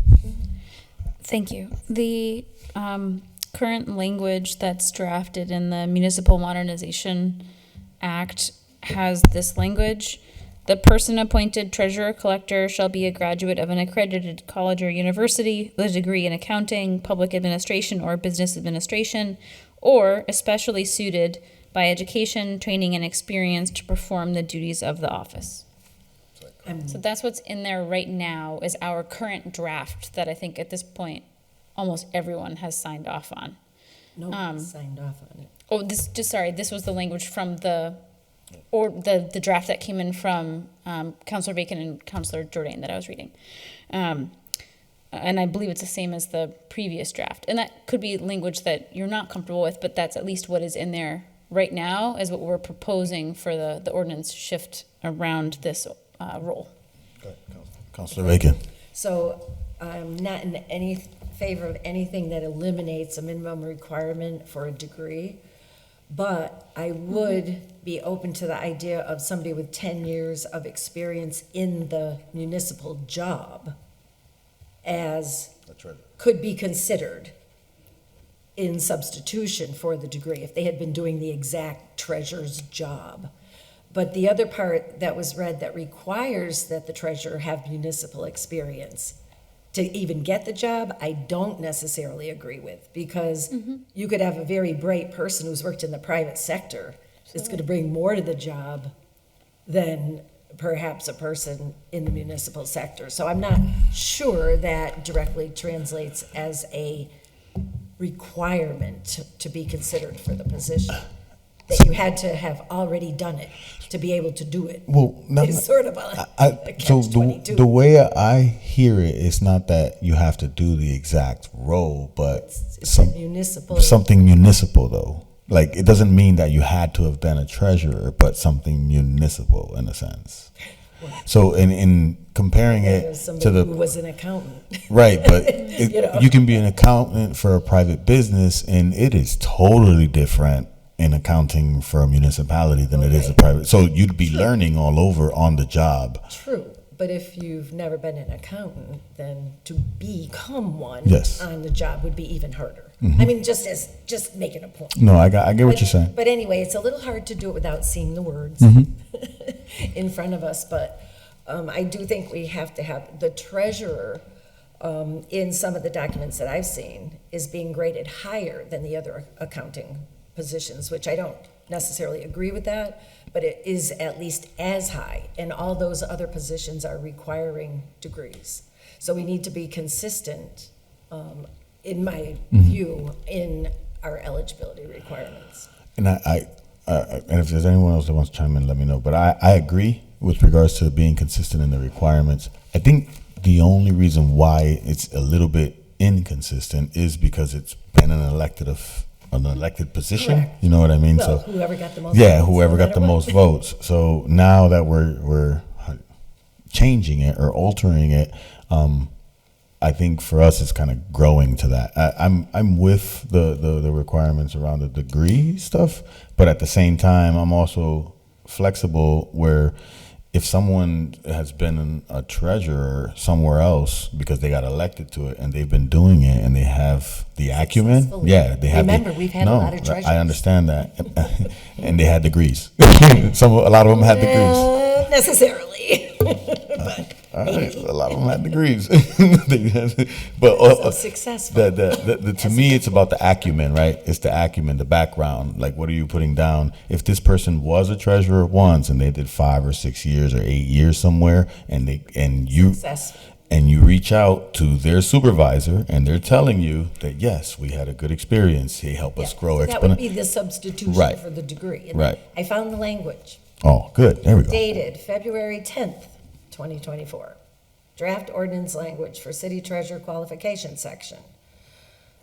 Do you want me to get copies of this You can just. from Jeffrey? But anyway, this that we had in front of us said maybe what Kelly read, but it's hard for me to remember word for word. The city treasurer must have a bachelor's degree in accounting, finance, business administration, or a related field, a minimum of 3 to 5 years of related work experience, or an equivalent combination of education, training, and experience is required.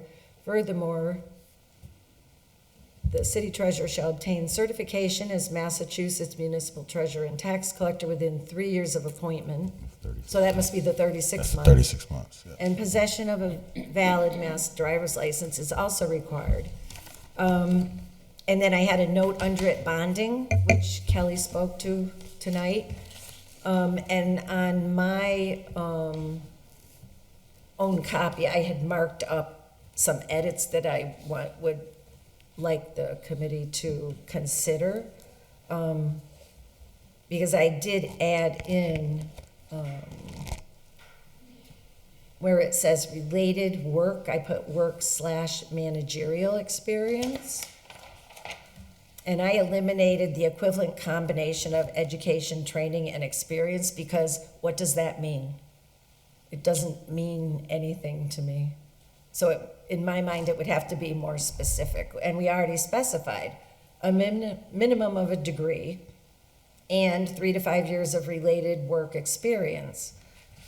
But this would be where we could put in 10 years of municipal successful treasurer's employment So you're stuck on shall the 10. substitute You're stuck for on the a 10. degree. Right? So the at least what I'm hearing, the language that you said doesn't say anything, kind of covers what I was addressing. It covers someone that got elected and successfully did well in the position, even though they possibly don't have the bachelor's or the master's degree and don't have 10 years of experience. That, I think that's what the jargon is that doesn't say anything in a sense. At least that's how I interpret Well, it. It It's kind a of, very puffy fluffy. And that treasurer's position is a key position, a critical position that we have struggled with having a strong. at the moment, yes. When it changes, it's going to be, the work will be divvied up. Councilor McGrath-Smith? I'm hearing, the importance of around being specific, but I also worry about making it so specific that we run into issues. And I think, ordinances are designed to last, to have enough specificity, but enough wiggle room that if the right candidate came around, you could hire them. So I think the language, that you read, Councilor Bacon, while it's not specific, I think that is sort of the goal there, is to say there could be some unique circumstance where between their work experience and their, maybe it's a related field that the degree is in, but then they had a bunch of years on the job, there could be a unique combination that makes someone clearly qualified for the role. And I just think it may make sense, to not go beyond the 3 to 5 years work experience required. Yeah. So, Councilor if I Bacon. can, just to make my point. Yes, you may. So, as an example, if you're in a specialized field, be it education or nursing or whatever, a teacher has to be a teacher, a nurse has to be a nurse. There could be people who have had practical experience, which sometimes has translated into professions, like people in the service who were doing emergency work in the field, were able to translate some of their experience into being a paramedic. So there are occasions where that can happen. But in certain specialized fields, there has to be a basic base to get in the door. And in the draft that was given to us, and I don't even know where it came from, it did stipulate the degree and it stipulated the experience in addition. But we could, to your point, put in language that says, in the situation where somebody has extensive, successful experience in the field, the degree requirement could be waived. Right. Right? That's, I think, you know what I'm saying? Yeah, I'm with you on Yeah, that. but that's all. And I say that because, one, for me, it's like, we're working in a community where, even like the teacher example, paraprofessionals are becoming teachers in Holyoke, and they're going to school, getting their bachelor's degree. They don't necessarily have the master's degree yet, and they're working to it because they've put in a lot of time and effort as a paraprofessional, right? So if we have someone that's working in the department that has the experience, it could be someone that works there currently, right, and doesn't have the background that we're asking for, but they necessarily have been doing the work over the last 6 to 7 years, has a good grasp. It would be hard. It would, for lack of better terms, it would just suck to pigeonhole ourselves into a situation where we can't hire someone that would be a good candidate. But I'm with like the professionalism of the position. I agree with that. I totally am on page with that. But again, I'm at the will of the body. Whatever you guys want to do right now, we could possibly table it until the next meeting just to have another conversation around it where we have the language in front of us, or we could have them create a couple different versions of language that they could submit to us for the next meeting, if anything. But that's up to you guys too, as well. Well, I would like to refer it to legal, to draft up a legal form, because we have to do this. The people voted to make it appointed, and the next thing that we have to do is, follow up on that. And that's this. So we can do, so you entertain a motion? I would like to make a motion that we refer to legal, to refer to the draft of February 10th, 2024, to provide us with legal form to review, and I don't know if you want to put it on the agenda for May 29th, or if you want to wait until. I would wait for the June 4th meeting that we have at ordinance, so that way we can review the language and then send it to full council for that. So, does that work for legal? Who's on for legal? Oh, let me see real quick. I want to make sure I say her name. Tashina, yeah, I want to make sure I say her name correctly. Tashina, does that work for you? That was right. It's Tashina. Yes, that works for us. All right, perfect. So that's my motion. Yes, okay. Second, all in favor? Aye. Aye. We can debate the details when we have it in front of us. Right. Thank you. Where we at now with the? Oh. 4. You want to do 4? That's Or, buried. what else do we got? Yeah, whatever you guys want to do, yeah, let's go. Motion to take up item 4 off the table. All in favor? Aye. Item 4 was filed by then Councilor Will Puello that we consider an ordinance stipulating requirements for expenditure of the funds of police special events line and requirements. Example, committee organized event, private businesses participating, alcohol served, who is profiting, etc. Councilor Bacon. Thank you. So we had the legal form in front of us months ago. Yeah. But nobody had had a chance to look at it, so we tabled it so everybody could have a chance to look at it. So now it's been a while, so everybody probably forgot about it. I looked at it earlier today. But anyway, it's pretty straightforward, and it's just saying if it's a private business, they have to pay to have the service because it's not a public service. The question I have, private business. because I didn't see a definition, is what constitutes a local public committee? They're saying, under A2. the definition that they're putting under A2 Yeah. is defined as a group or organization made up of several members of the community formed for the primary purpose of organizing community events. So it'd be like maybe the tourism group, So maybe, or something like that. Or the Celebrate Holyoke group. So for me, I feel like it would make sense, kind of back to what you were saying the last one. Like, it's a lot of words, but for me, it's not specific enough, right? Because it can be any group. It could be a private business that put together a public committee.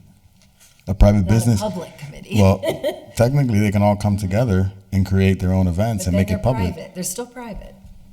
The difference is public Wait. versus private. So. My question is, yeah. who would this not include?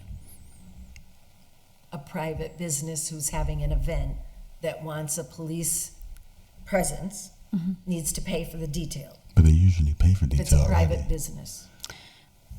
But for example, we do expect the St. Patrick's Parade Committee. That's right. Do we expect them to help pay for their detail or not? That's why I want specific. Hattie just left. That's why I want specificity. She would have known. That's why I kind of want specificity here, because there are entities that could be considered public, but then again, public in what context? Public by the government of the city of Holyoke, or public as a nonprofit organization in the community? Or I'm not even sure if the St. Patrick's Day Parade Committee is a nonprofit. I'm not sure. So like that's the only concern I have with this particular item. With the private piece, yeah, they should pay for their stuff. But I think for me, it's kind of like honing in specifically on like what we mean by a local public committee. Because it could be anybody. Well, but it is defined Several members of the community. for the primary purpose of organizing community events. That's specific to what they can do. Well, what Councilman other McGrath. words did you want to put? I would just literally name who it is and put it out there. Well, we don't know who it would be. Well, Go look the last 20, 30 years who's been getting the money. I don't understand. I did. I don't understand. So is this the first time we've had this special event line item in the budget? No. Okay. Counselor, give me a second. Counselor Jenny Rivera? Okay, so I do remember when this came up, and former Council Puello brought this up when there was the event on Main Street. And yes, it was private because the person that did the event actually blocked the street, and he did pay. It wasn't, it wasn't a block party. It was a very famous DJ that was coming. He did pay the police department, and he had to pay for the police officers. So he did pay, but this is the reason why he brought it up, thinking that that individual business did not pay, but they did pay for security. They had police officers, and on top of police officers, they had additional security that was there watching the event. And I think This was to codify it, because Yeah. it's been a policy, and this was to make it an ordinance. And I think, but there's a piece of it where I think one of the reasons why I brought up, I believe the then chief did put a couple officers to help support due to public safety potential matters. Not to say that he didn't pay, or Fiesta Cafe or whoever it was didn't pay, No, right? Whoever it was didn't pay, right? They did pay, but I think that and this is my understanding from then, but at the time was they knew the police department felt that what he had hired needed more support on top, and I think that maybe that's what created the idea of, oh, we're funding someone's profitable event or whatnot. And technically, when you're bringing in someone like DJ Adonis, who is very big across the Dominican and Latino community, I was at the event and it was packed. So- The street was packed, so So it made there would sense. need to be more It made security. sense. It made sense. So again, for me, it's like, even I wouldn't want to strap the city, right, like, or the police department, if they felt like, hey, maybe I could put 2 more officers on top, or maybe later on you build them. Whatever system they come up with, that's cool.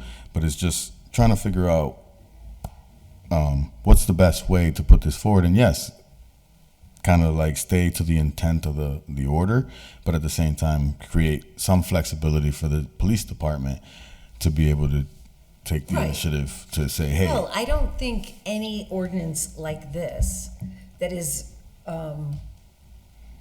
saying what it's saying takes away the discretion of the chief of police relative to a safety issue. You know, that's a whole different level of, but it might not allow him to use that line item. well, and maybe that isn't the line item that should be used. That makes sense too. Okay. You know, I mean, he just pays it out of overtime if it's overtime.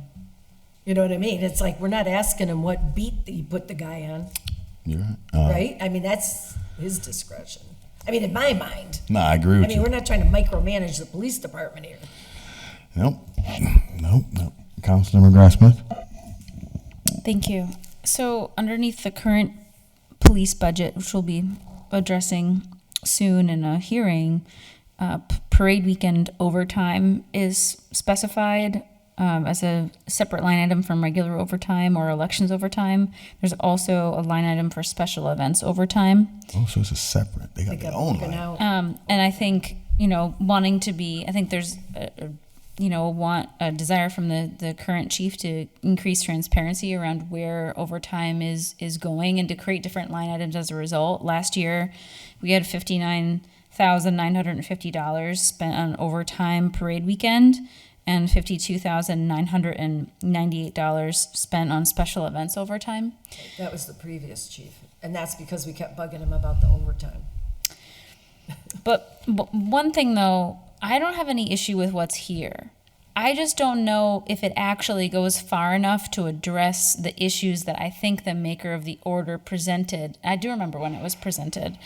And even the item itself, it says crafting an ordinance stipulating requirements for the expenditure of funds of the police special events line. And one of the major concerns, which is not addressed in here at all, is to what extent do organizations have to pay for their own detail versus, no, the taxpayer, it's a public good, what they're providing because it's a community event. That's a solid argument. I can understand that. And thus, as a result, The taxpayer should fund the police presence necessary to make these community events occur.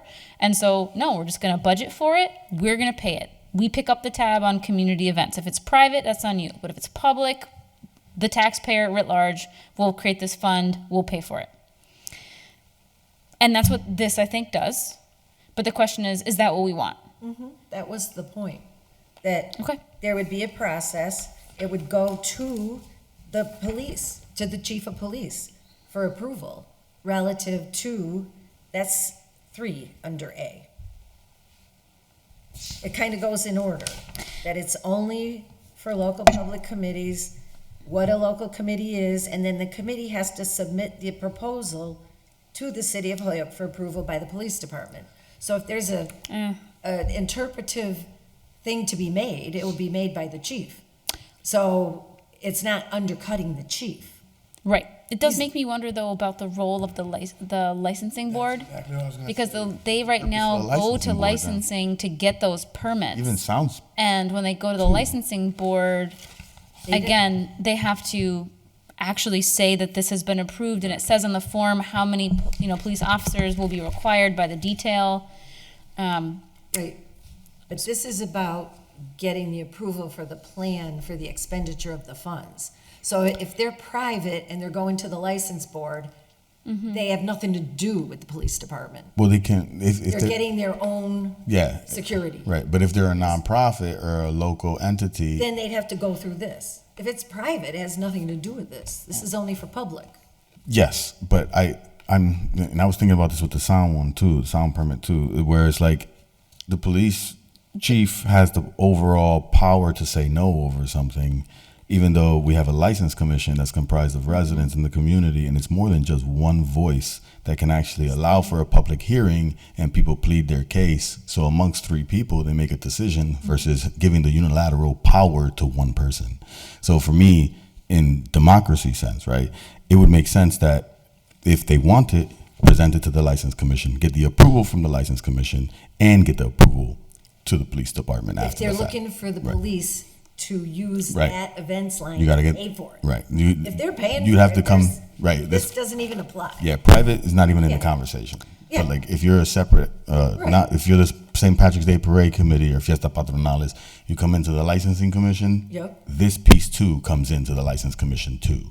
But this case, Right. that Pueblo, was the impetus for this order. The argument from the private, party here was that, look, the license said we only had to have X number of people. We hired them, and then the chief decided that there needed to be more. That's not our problem.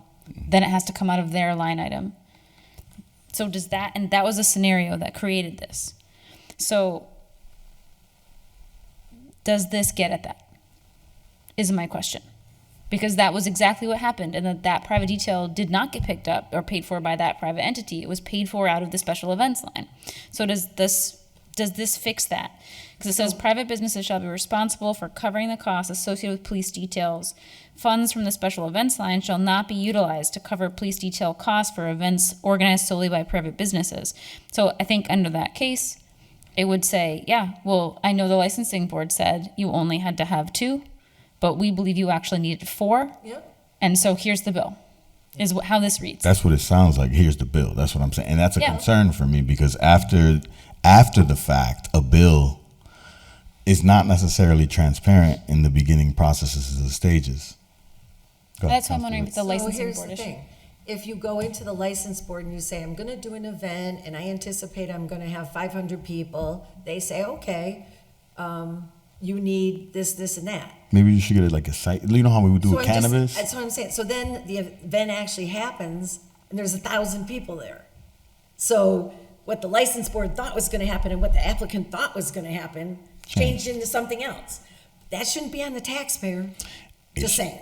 It shouldn't, to be honest. But the police's job is to police and to enforce public safety. Well, right. But this just sets up a process for how it would happen formally instead of informally. That's all, as I see it. No, that makes sense. But I do wonder if there's an appeals process. Yes. Because otherwise, what if you But basically, we're saying the police department has final say Yeah, on that's how exactly much what it they is. think detail you need, which that could be entirely appropriate. Their public safety, right? This is their expertise, this is their field. This isn't talking about how much they have to have. It's simply talking about if it's going to be paid for out of. No, it's not. It's not talking about that directly. But if you read in between the lines, the police department can tell you no, literally. And the police department can say, no, we had to send 2 extra, cruisers to Later on, and then police send your you the event. bill. Here's the bill for that overtime, because this prohibits them from being able to pay for it out of the special events line. They would have to pass it to the business owner. That was the point, because it was not wanted that because the situation changed, that the taxpayers should have to pay for a private event cost. That was the whole point. I totally agree. I just wonder if we want to build in some sort of appeals process in case somebody feels like it was unfair. Yeah. If they believe, no, actually, no, here are the photographs we have our event. You said we had 2 up to 750. We had 750 people. You said in the moment that we needed 2 more. You sent 2 more and charged us for it. But we think based on our permit that wasn't required, and we don't want to pick up the tab for it. Like, I can see that happening, and I'm wondering if we need an appeals process. Appeals board. I don't know if that would apply to this. I'm not sure exactly what everything they cover is. Yeah. But I mean, so if we want to write in an appeal process, so I guess for me though, like when we do department. approvals for cannabis, right? Cannabis has to come in and they have to make sure that they check them with the police and that the police did all that stuff. Why can't that happen at the licensing commission? Maybe it is. It's happening at the licensing commission? I think that we should. I have questions. I mean, I think this is a great. I think we. Yeah, the we intent is I great. want to see this Yeah, happen. I'm with the intent. But I would love to see us invite in the chair of the licensing board And see what it is, yeah. and just get a bit more clarity on to what extent they're really reaching out to the police department ahead of time, and also maybe also contacting, either going through legal or the Board of Appeals to figure out if there could be an appeals process, and if it was, who would it be housed under? Who would they go to if they wanted to make a direct appeal, other than to anyone but the mayor? Well, Right. it seems, yeah. So I would be comfortable if we'd be willing to table it. I would be a little confused. So going back, I was there at the event myself. So he had it was private. It was you had to go through the restaurant and you had to get, so he only was allowed to sell a certain amount of tickets. The street was closed from Cabot to, I can't think of the side street, Spring Street. But it was only closed because there was food trucks, so that people are allowed to go in. Then, because this DJ is so popular, people just started driving into that parking lot in front of Enlace and at the gas station. The gas station at first was telling, we were telling them they couldn't be there to leave. The cops went in, and then the people from the gas station said, oh no, because they were making money with so many people being in and out. The event looked huge, but they were not inside his establishment. So although In the public. Right. So it was a public safety hazard. Right. So I think that's what caused more cops to come in, because then you were getting in front of the police officers, there's some people with motorcycles like burning, but they were not inside the event because they didn't pay to go in. They sold a certain amount of tickets. So that's why he had so many police officers only for the event inside. But then it became so big with people just parking. They brought chairs and they were just hanging out there that it got out of control. But they were not inside. They were tailgating. I mean, they do that on Saturdays already. And yeah. And nobody does nothing about it. That's why there's an order to close that park up. But see, this is what happens. When things get abused, they get closed. I just think if we set up a process, it just makes it. No, I agree with you, and I'm gonna be honest. I didn't necessarily agree with a lot of things with the former counselor, but this one, the intent it makes sense. I'm with it 110%, but I feel like there has to be a process where it's more equitable for everyone in the process, right? The taxpayer, the business is a taxpayer too as well. So like, it would be bad for a business that says I'm only having 100 people and 100 people show up, but then there's a lot of people tailgating, and all of a sudden you send them a bill because there's people tailgating, and as a municipality, we're not necessarily managing that, right? But if you are going in and you're applying for a permit, a license, a day license for a special event, then your event has to be within the parameters of what is set. If the police chief then has to address a public safety issue because it got out of control. Outside your establishment? Well, the street is outside the establishment. Yes, you're Right, not. You're so not. my point being that if you're having this venue and then it gets out of control, the police have two choices, really. They shut it down or they make it safe. Right. So they make it safe, it's your private event, you pay. Not me, not the taxpayer, me, you, because it's your event. It's not your fault it happened, per se, right? But it wouldn't have happened except that the event happened. The people who live over there didn't make it happen. They were probably not too happy the street was closed. But anyway, that's an aside. Having a good time. But anyway. Yeah, so I can, So what- I'm okay with entertaining Motion to table. What are motions we gonna do with it? I mean, what are we tabling it for? to bring in, like she suggested, someone from the licensing commission. I would even police entertain department. possibly the police department to Yes. come in so they can weigh in too as well.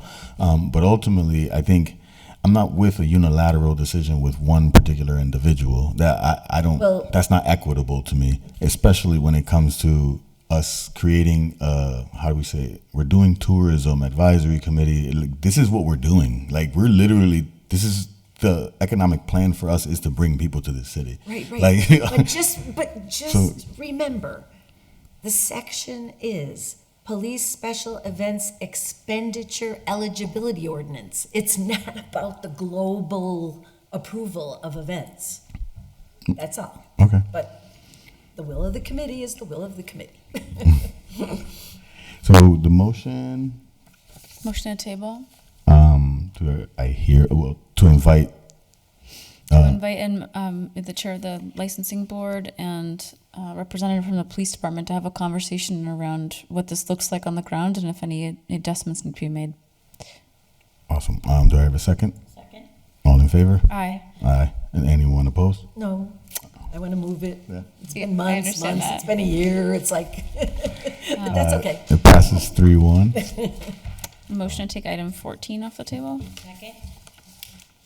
Find my agenda again. No, I think some of them are easy ones. That's why I left those to the end. We're going to table those? I hope so.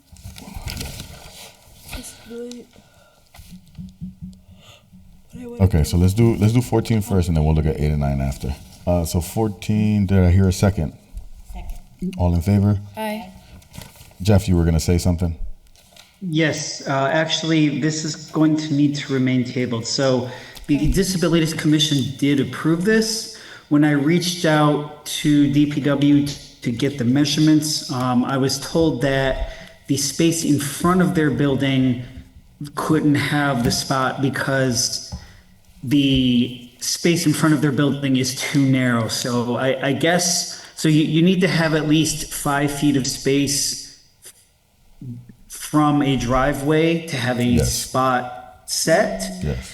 And 5 feet on either side of that house only leaves 16 feet of parking space, but the ordinances require 18 feet, a minimum for a handicap parking space. So Counselor Givner is reaching out to the applicant to see if they would be okay with using a space in front of the building next door. Okay. All right. Perfect. So motion to keep tabled. Here a second. All in favor? Aye.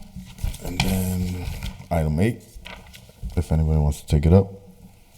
I mean, entertain a motion to take up item 8. I have a question. Do we have the documents that we need for this? 8. I mean, if we don't, I can table it. I don't see anything I want to see behind if we have anything. Yeah. 8. I don't see the. If we don't, we can petition. table it, just so you know. Yeah. It may have already had the petition because it was tabled 3/19/2025. Well, it got sent to us from safety. It could have been in public safety to the petition. Can we ask Jeffrey? You can ask Jeffrey, Meg. I'm not a dictator. The petition Jeffrey, was do we filed. have the petition for number 8? It was filed. Yeah, there was a petition for this. When I went back, actually, the law department was asking me for this, Attorney Davis. And so when this was referred over from public safety, for some reason, the order itself came over, but the petition didn't come with it. But I do still have it on file. This was the one where you were asking the city clerk's office to just verify that all of the signatures were accurate, and it amounted to 2/3 of those who lived within the 300 feet space. And we do have that, and it is approved.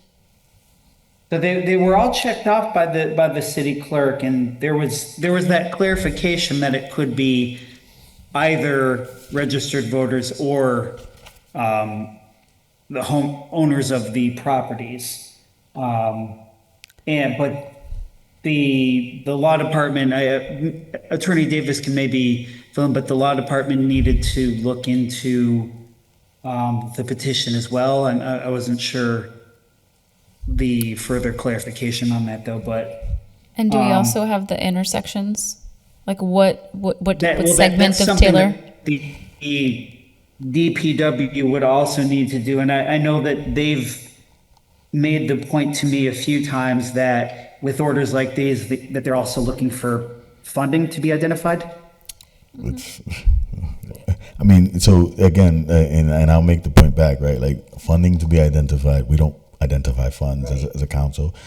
If you want me to identify funds, I know where we can cut, and I can clearly get you all the speed bumps we're looking for. There's a shot spider item that can cover all of the speed bumps that everyone is asking for, just for one particular cut. But there are so many places we can cut to do that. But yeah. Yeah, and this is just me kind of being the middleman filling. Nah, I got you, Jeff. in. You don't. Yeah, I appreciate you always. This comes up a lot where they're asking for funding to be identified. Yeah, no, it's kind of disrespectful, but it's whatever. Councilor Bacon? Thank you. So what I'm wondering is if this petition, when it got, so it went on a weird path because it went to public safety, then they sent it over to us. Usually it comes to us with a copy going to DPW and the engineer. Yep. So I don't even know if DPW even has this. I don't think they do. So I think we need to send it to DPW to see if it's eligible for a speed hump. Jeff, you can correct me if I'm wrong. I believe she reported. I believe she had given out a report on this. Yeah. So this was one of the traffic orders. Yeah. There were several that Victoria looked over during a public safety meeting. I believe it was at the end of last year. Yeah, because this was referred at the beginning of this year. Where they were looking for, one of the details they were looking for was funding, because installing the temporary ones was, I guess they didn't have the money for it. Right, but if I may, through the chair, did they determine that they were warranted though? Did they do the traffic study and the speed study, and they recommended that speed humps be installed on Taylor? I do not believe so. So my understanding is the temporary speed humps were the measure to determine the impact of the temporary speed humps, to then decide if that made it worth installing permanent speed humps. Right. Usually they won't do that until they've done the speed study and the other studies to show that it's eligible. So I guess You're thinking that happened? I think that happened. I Okay. think she presented, and I think her conclusion was that it wasn't eligible, but it's up to us, like, if we wanted to put we it wanna in. override the If we wanted to anyways, put it forward, So like the we. engineer said it was not eligible. That's, I could be wrong, because she presented a lot of them that day. Oh. And it was a lot of them that weren't eligible in a lot of communities. And we still put some of them up. So, like, I think the understanding is, for her, is like, we do what we do and they do what they do as a city engineer, right? And some. Well, I don't know. I've never voted for one the engineer said wasn't recommended, but that's me. But anyway. The one on Homestead wasn't recommended. We never voted on that. Didn't we have one on That Homestead? was a raised crosswalk. It got approved They just between got- planning and some other department. It never even came here. Okay. And that's why Yeah. you filed the order for it to come here now. Well, the raised crosswalk. yeah, Okay. yeah. All right. It was That much makes- Let me see if I can pull up the engineer's comments real quick. That would be great. I mean, I have no Because we problem. need to dispose of it. Yeah, I was We gonna need say- to recommend it, or we need to recommend we accept the engineer's Yeah. recommendation, something. I mean, it's not fair to the people even to have not the- answer them. Right. Right. You have something, Meg? No? Okay, yeah, still so I've wanna got know it the open. intersections. Go ahead, Like, Jeff. What's the segment?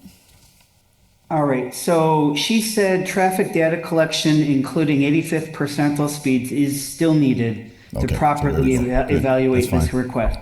The committee is asked to identify a funding source to Oh my support God. this effort. And it is further noted that the placement of temporary speed humps should only be done after the assessment of initial data, as neither the appropriateness of the initial installation nor the effectiveness of the temporary measure can be assessed without this data. So they're looking for funding not just for the speed humps, but for also to even process, the conduct the study. evaluation.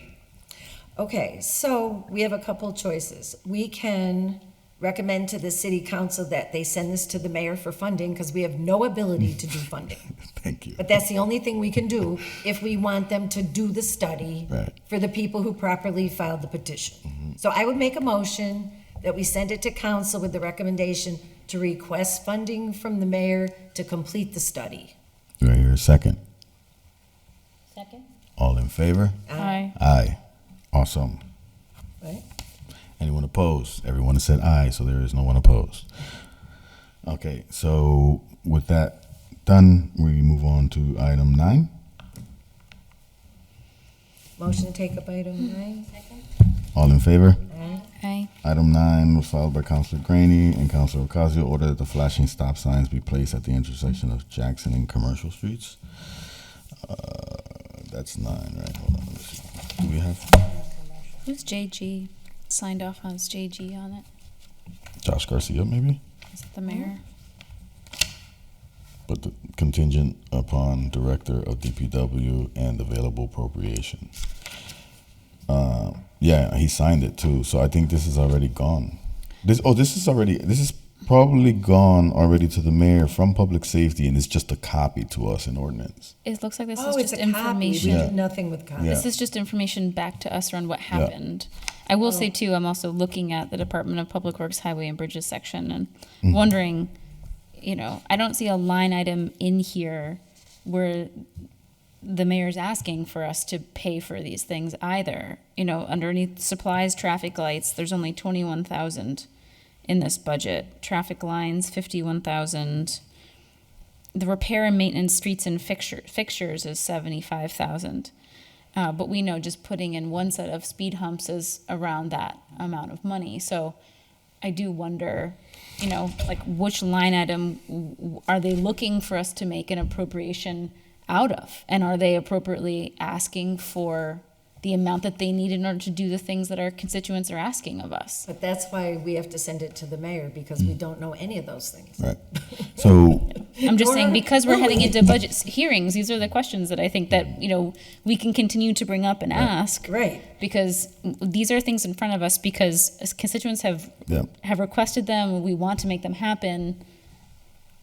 But this is where If we're you at. want it to be appropriated, ask for it. I think Jeffrey's hand. Yeah. Oh, Jeff, go ahead.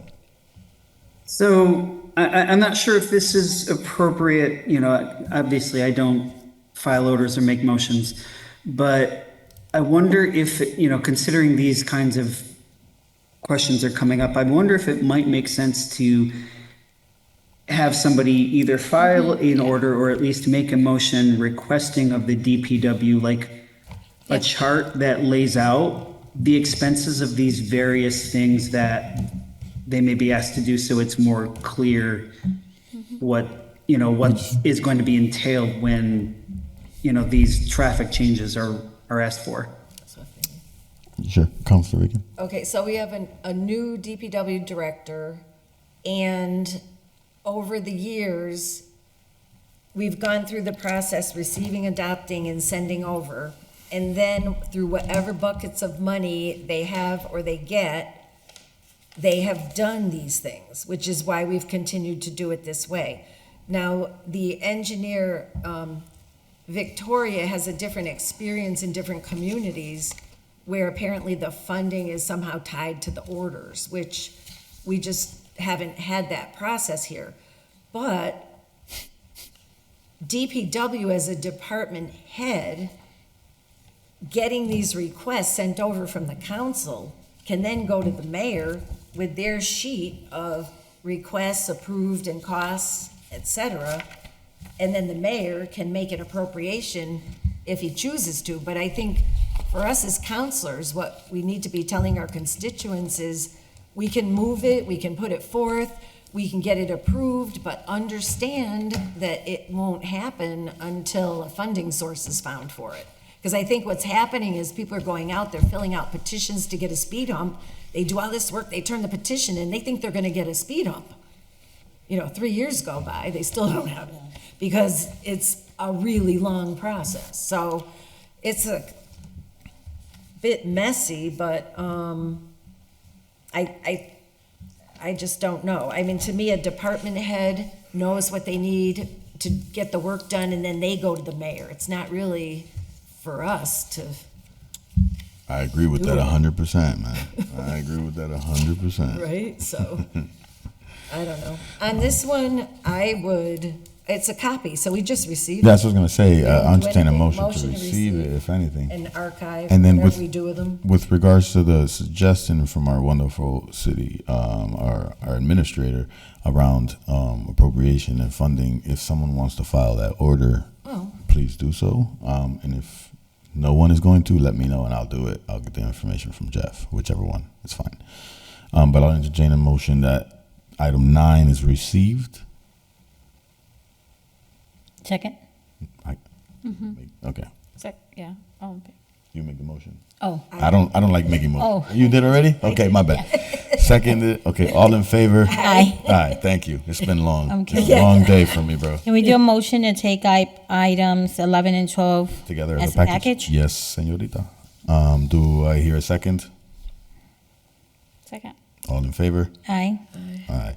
So 11 is filed by McGee, and 12 was filed by former Councilor McGee too as well. Order that the zoning ordinance be amended to add a section for short-term rentals, in addition to amend section 2 definitions and any other sections that may apply to this use. And then the other one is order that the zoning ordinance be amended to add a section for tiny houses, in addition to amending section 2 definitions and any other sections that may apply to this use. Both of these, to my understanding, are still pending planning board recommendation. So I don't. In my experience, I think we're still waiting for their recommendations. Right, but they're timed out. They are possibly timed out. So Yeah, because they're really old, from 2023. So my motion would be to give these leave. 24 is what I saw. Oh, it was 23. filed? Yep. So leave to withdraw, I'm with that. The only thing is that I put these specifically on here because there is a new law that just got put into effect not too long ago, a state law. And for me, it was having the conversation on these and then having our ordinance mirror the state law. I don't know off the top of my head, but I think the solicitor, Tashina Davis, may have the wording around the state law. And it has to do with tiny homes on people's properties by right. I did read, if I may. Go ahead, Councilor. I did read the article on it, and they're making them allowable by right. So we can create an ordinance, but we will not be making the determinations relative to their allowability. Right. So I think there's some guidance that they've put out from the state relative to that. So, and you already reached out to legal, so Yeah. And and ask them to give us the state guidance. Yep. and So we can go from there. So for me, real quick, just Because we were going to develop a zoning ordinance. right. That's It's moot. that's exactly my reason for putting it on, and then we can get these out. And if it means that I or someone else has to file another order to get that language for the ordinance and bring it back to the council, to the committee, then we can do that. Yeah. I think for me, it's just putting it on. Yeah, I met with Miss Davis earlier. Today, I was on a mission, doing all the work for the city, and I got a ticket. They need to give us back our city parking, our city council spot. They need to give it back to us because it's not out there. Oh. There's a sign missing, so somebody has to do that. I don't know. I heard it was an ordinance, so let's get that sign back up. Joe's gone, and all of a sudden, Where's the chair? Joe's gone now, and we don't got the parking no more. Really? Yeah, it's permanent parking. But I think that was the intent of me putting it on here. Plus to clean out the jacket. Ms. Davis, I see your hand raised. If you'd like to expand a little more on the particular new law that I was speaking of, that would be great.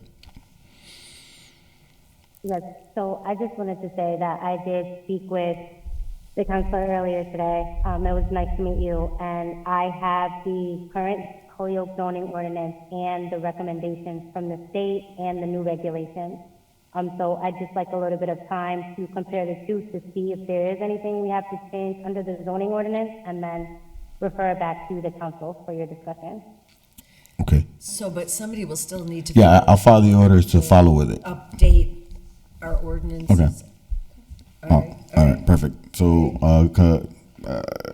entertain a motion that 11 and 12 are complied with, right? Or no?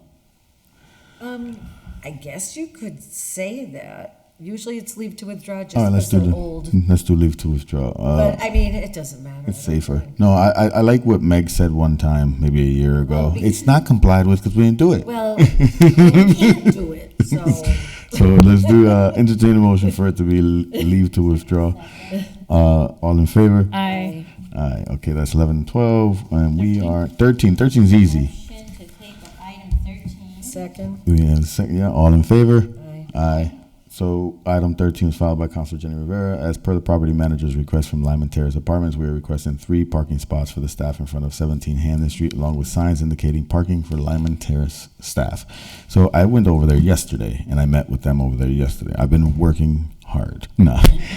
So I was over there yesterday. I met with her yesterday, and how do I say it? I explained to her that we can't necessarily designate public parking to a particular individual That's correct. regarding, especially in Lyman Terrace where parking is at a premium as well.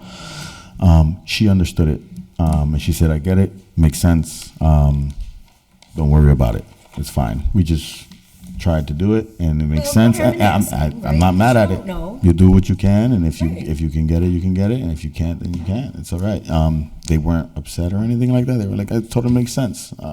It's just like we said, parking is at a premium, and the staff members are like, hey, we're looking for parking, and we have to walk sometimes 2 or 3 blocks to get over here because parking is at a premium on Lyman Terrace. Get your steps in. What I said to them is, good for heart health. what I said to them is, we have a parking deck over there that you can actually pay for monthly, and you can park there safe, and then you can walk over. It's just not that far over. Yeah, that's a good point. So hopefully they could take that into consideration. But Jenny, you did file the order, so if you want to speak to it, if anything. No, motion. Motion lead to withdraw.